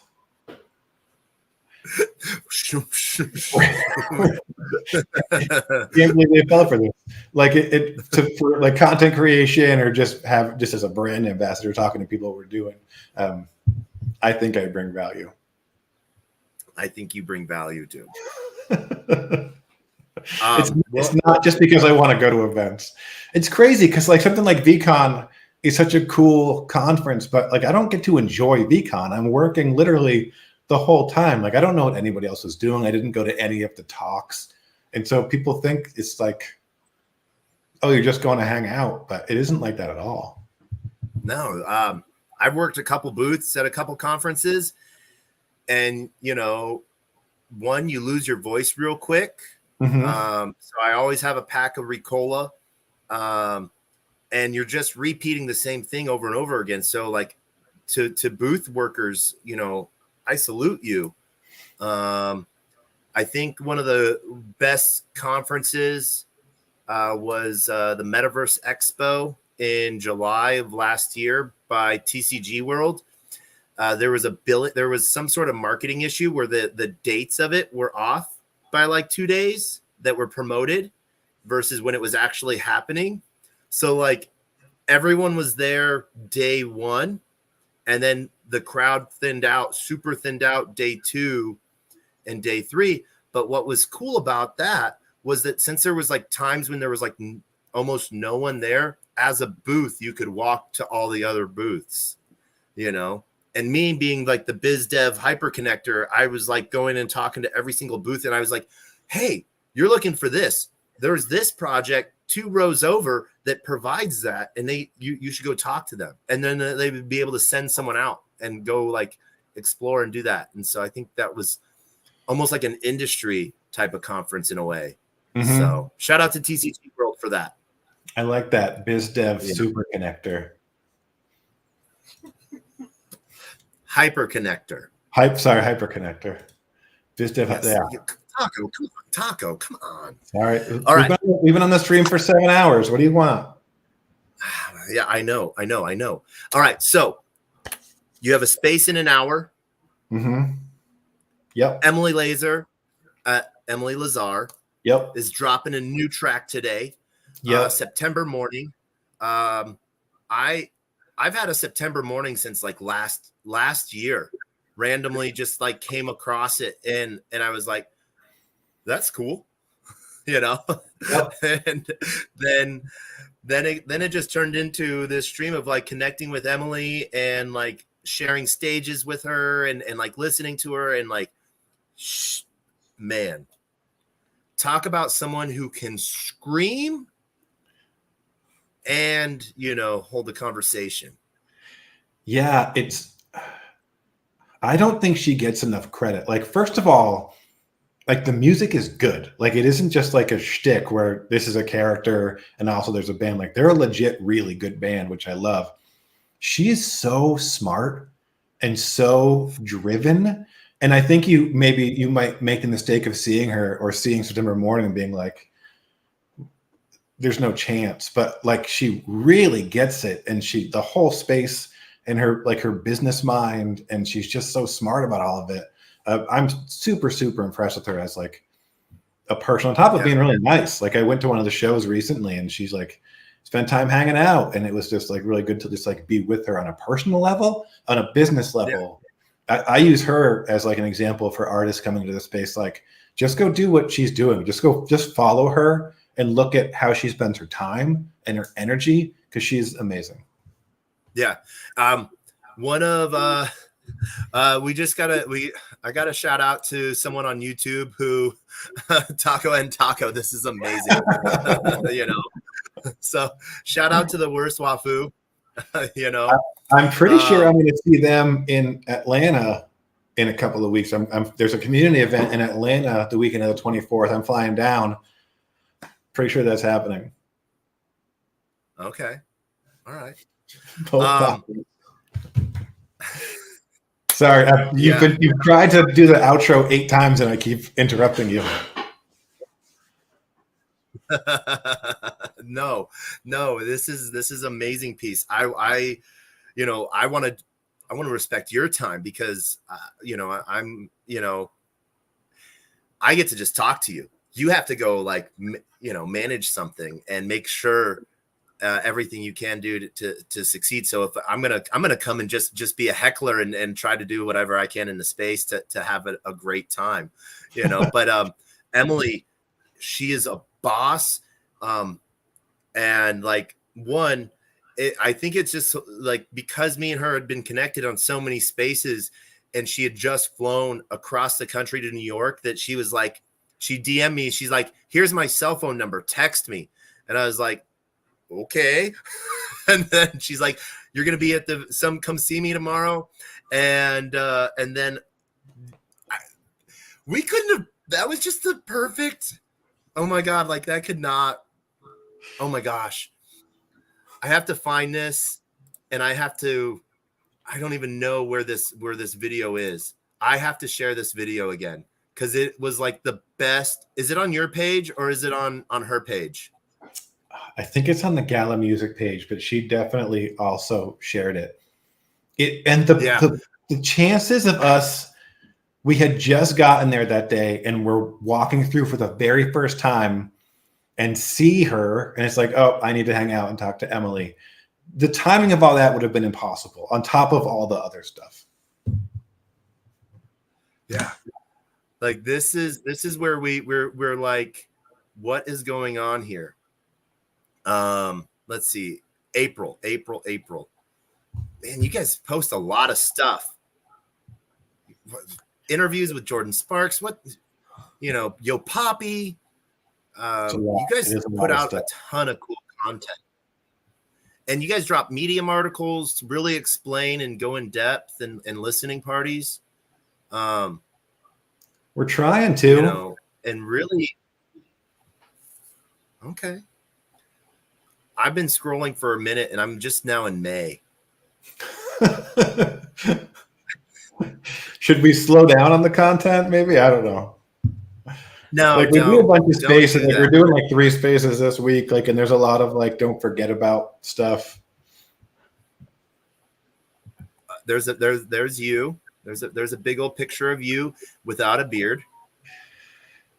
Okay. Yeah, this isn't like this isn't intentional. This is just me being lazy when my beard grows out a little bit. I just don't have time to shave it. I don't actually have a preference one way or another. It's just wherever you hit me in the cycle of every 2 weeks, I'll shave and then it'll grow out. Then I'll shave again. All right. So here's a question I have to ask you. This is maybe, and you can say no. Oh, but Christ. One, everyone is surprised because they always see me in a hat. And I posted a photo one time of me not in a hat. And someone was like, oh my God, I didn't recognize you for a minute without a hat on. And so when I take my hat off, people are surprised that I have a head full of hair. Right. Is that it? Is that covering up something?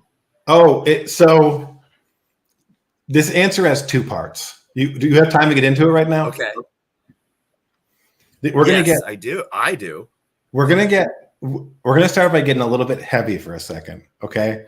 So I had a kidney transplant 9 years ago. The whole ordeal was a lot. It doesn't really come up a lot, but it's a thing about me. I take anti-rejection meds daily, and those anti-rejection meds make me like 100 times more likely to get skin cancer. So I've already had like a bunch of surgeries for it. And so I wear a hat every day just because I'm in the habit of, I need to be covering my skin. So if you see me at like events and I'm wearing like a sweatshirt and it's like too hot to wear a sweatshirt, that's why I'm wearing a sweatshirt. Like I'm not a crazy person. I'm just trying to cover up. And so that's why I wear a hat. The second part of the question is like, I'm absolutely crazy bald, right?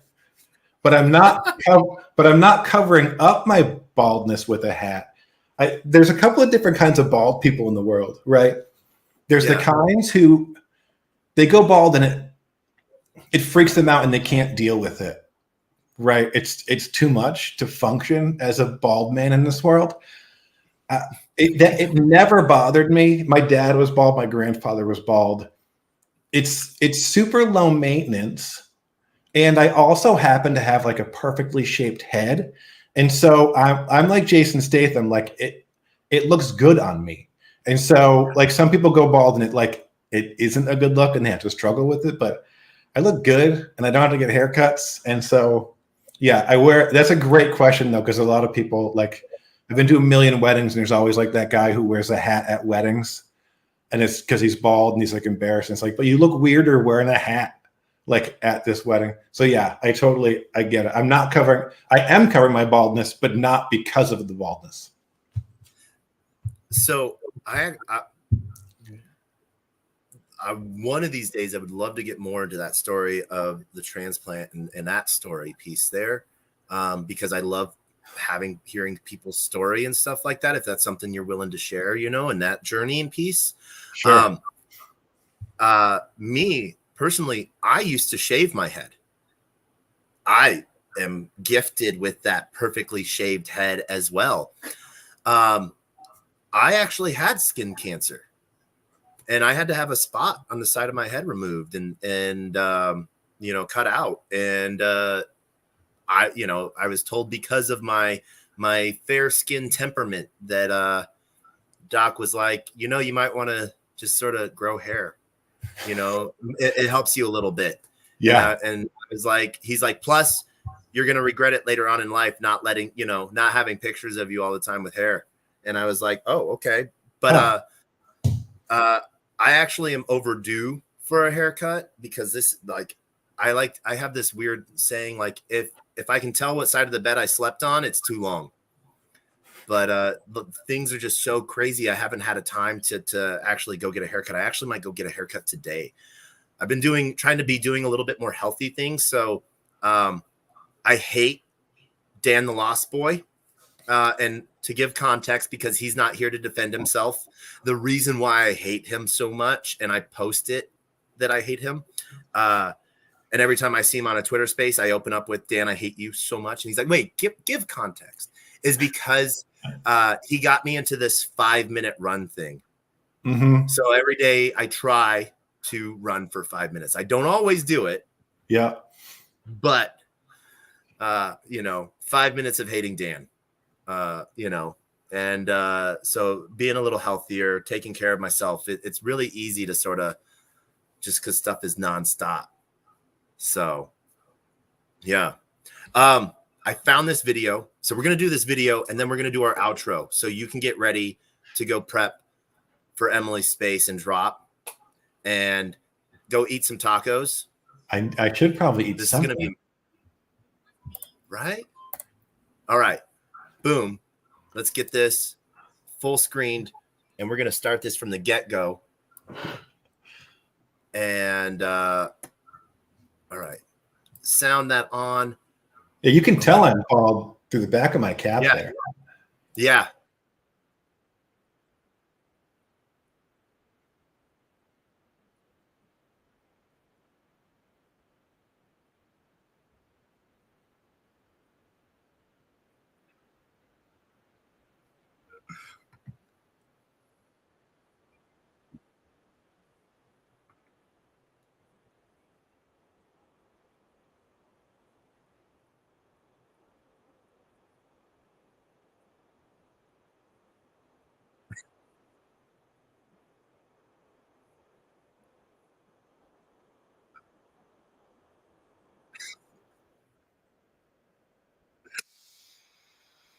I love that. I can watch that so many times. It feels so staged. I couldn't. Oh my gosh! Like, and everyone was like, "Did you plan this?" And I was like, and like, for those that don't know and watch this later, Emily had just flown for like 8 hours. And like was doing stuff. She was like talking with fans the entire flight. She didn't sleep. It was overnight flying into New York and stuff. So it was like 4 o'clock in the morning. She was like, I just landed in New York. And I'm like, I'm 2 hours behind you on the plane right now, you know? And so then she's like, have you landed yet? And I was like, yeah, text me. Yeah. But I know she like, because like I asked her, I was like, "What?" And she's like, "Oh, like, OTEP was headlining for her on her recent tour, you know." And it's hilarious that OTEP has gone from that to this, but like that, you know, that just goes to show how big an unsung hero she is. Like she's a so, yeah. You know, but like it was like the guy that, you know, his name started with a D, I think. Her friend that was like helping her out and stuff. Is it Rich? It might be Rich. I was thinking Deaton for some reason, but it might be Rich. Yeah, because he was like Player One Taco is what he said his name was, because he was like, wait, what do you do? And I was like, I talk about people. I know people. I do whatever, you know, I help grow other things, you know? So yeah, they're like, it was like before, like while we were waiting for her to finish talking to you, Scott, who was with me, was like, does she know you? Like, is she gonna, and I'm like, oh, absolutely. Like 100%. And we walk over and she's like, I don't know who you are. That's Taco. And I'm like, oh, okay. Well, now I feel small. you ran with it and it went like, yeah, it's like people were like, Bucks had to confirm with me, you didn't set that up, did you? And I was like, nope. You know, because I was like, I was talking with someone, I was like, this amazing person that I know that, you know, personally is like saying that I'm like running their drop, and like, did I agree to something and not remember it? You know, am I just like, I got to figure this out. Because I was like, yeah, but all right. Yeah, that was just, she is an amazing person. So this will, you guys are going to kill it today. Yeah, she's great. She's so good. Even on top of what we're doing, like everything she does is amazing. Is this a scheduled space? Yep. Let's see. All right. Oh, I found it. We're retweeting it. And for those that are joining us across the multiple platforms, here is the link to it. Even if you're not able to make it, please go retweet, comment, like, and here's some alpha. If you retweet it and then you quote retweet it, it gets it out twice as much, and helps the algorithms of the Twitters and the things, you know. So please share that in your communities. Do that as a favor for Taco and Taco, because it's taco time, you know. So we're going to end this as we end every broadcast. This is how we've ended every show, all 301 episodes now. Taco, you gave your final thoughts, your closing thoughts. Come join the space in an hour, not even an hour, 45 minutes from now. So 10 seconds, words of wisdom.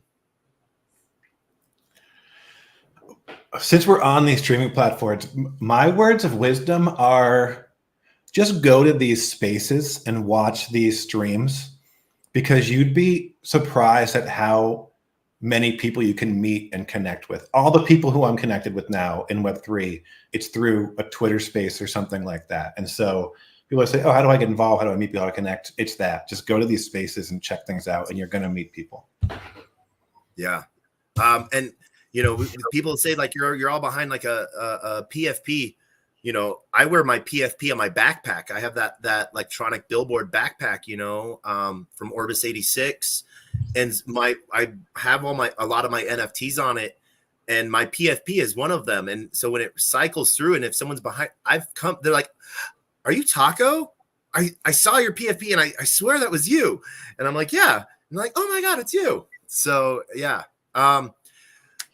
As I end with my words of wisdom, a closed mouth cannot be fed, and you cannot feed a closed mouth. Meaning, if no one knows you're looking for opportunity, opportunity cannot come a knocking. And if opportunity comes a knocking and you don't answer, it will keep on walking. And we're going to end this broadcast with the same joke, the most amazing joke on the face of the planet.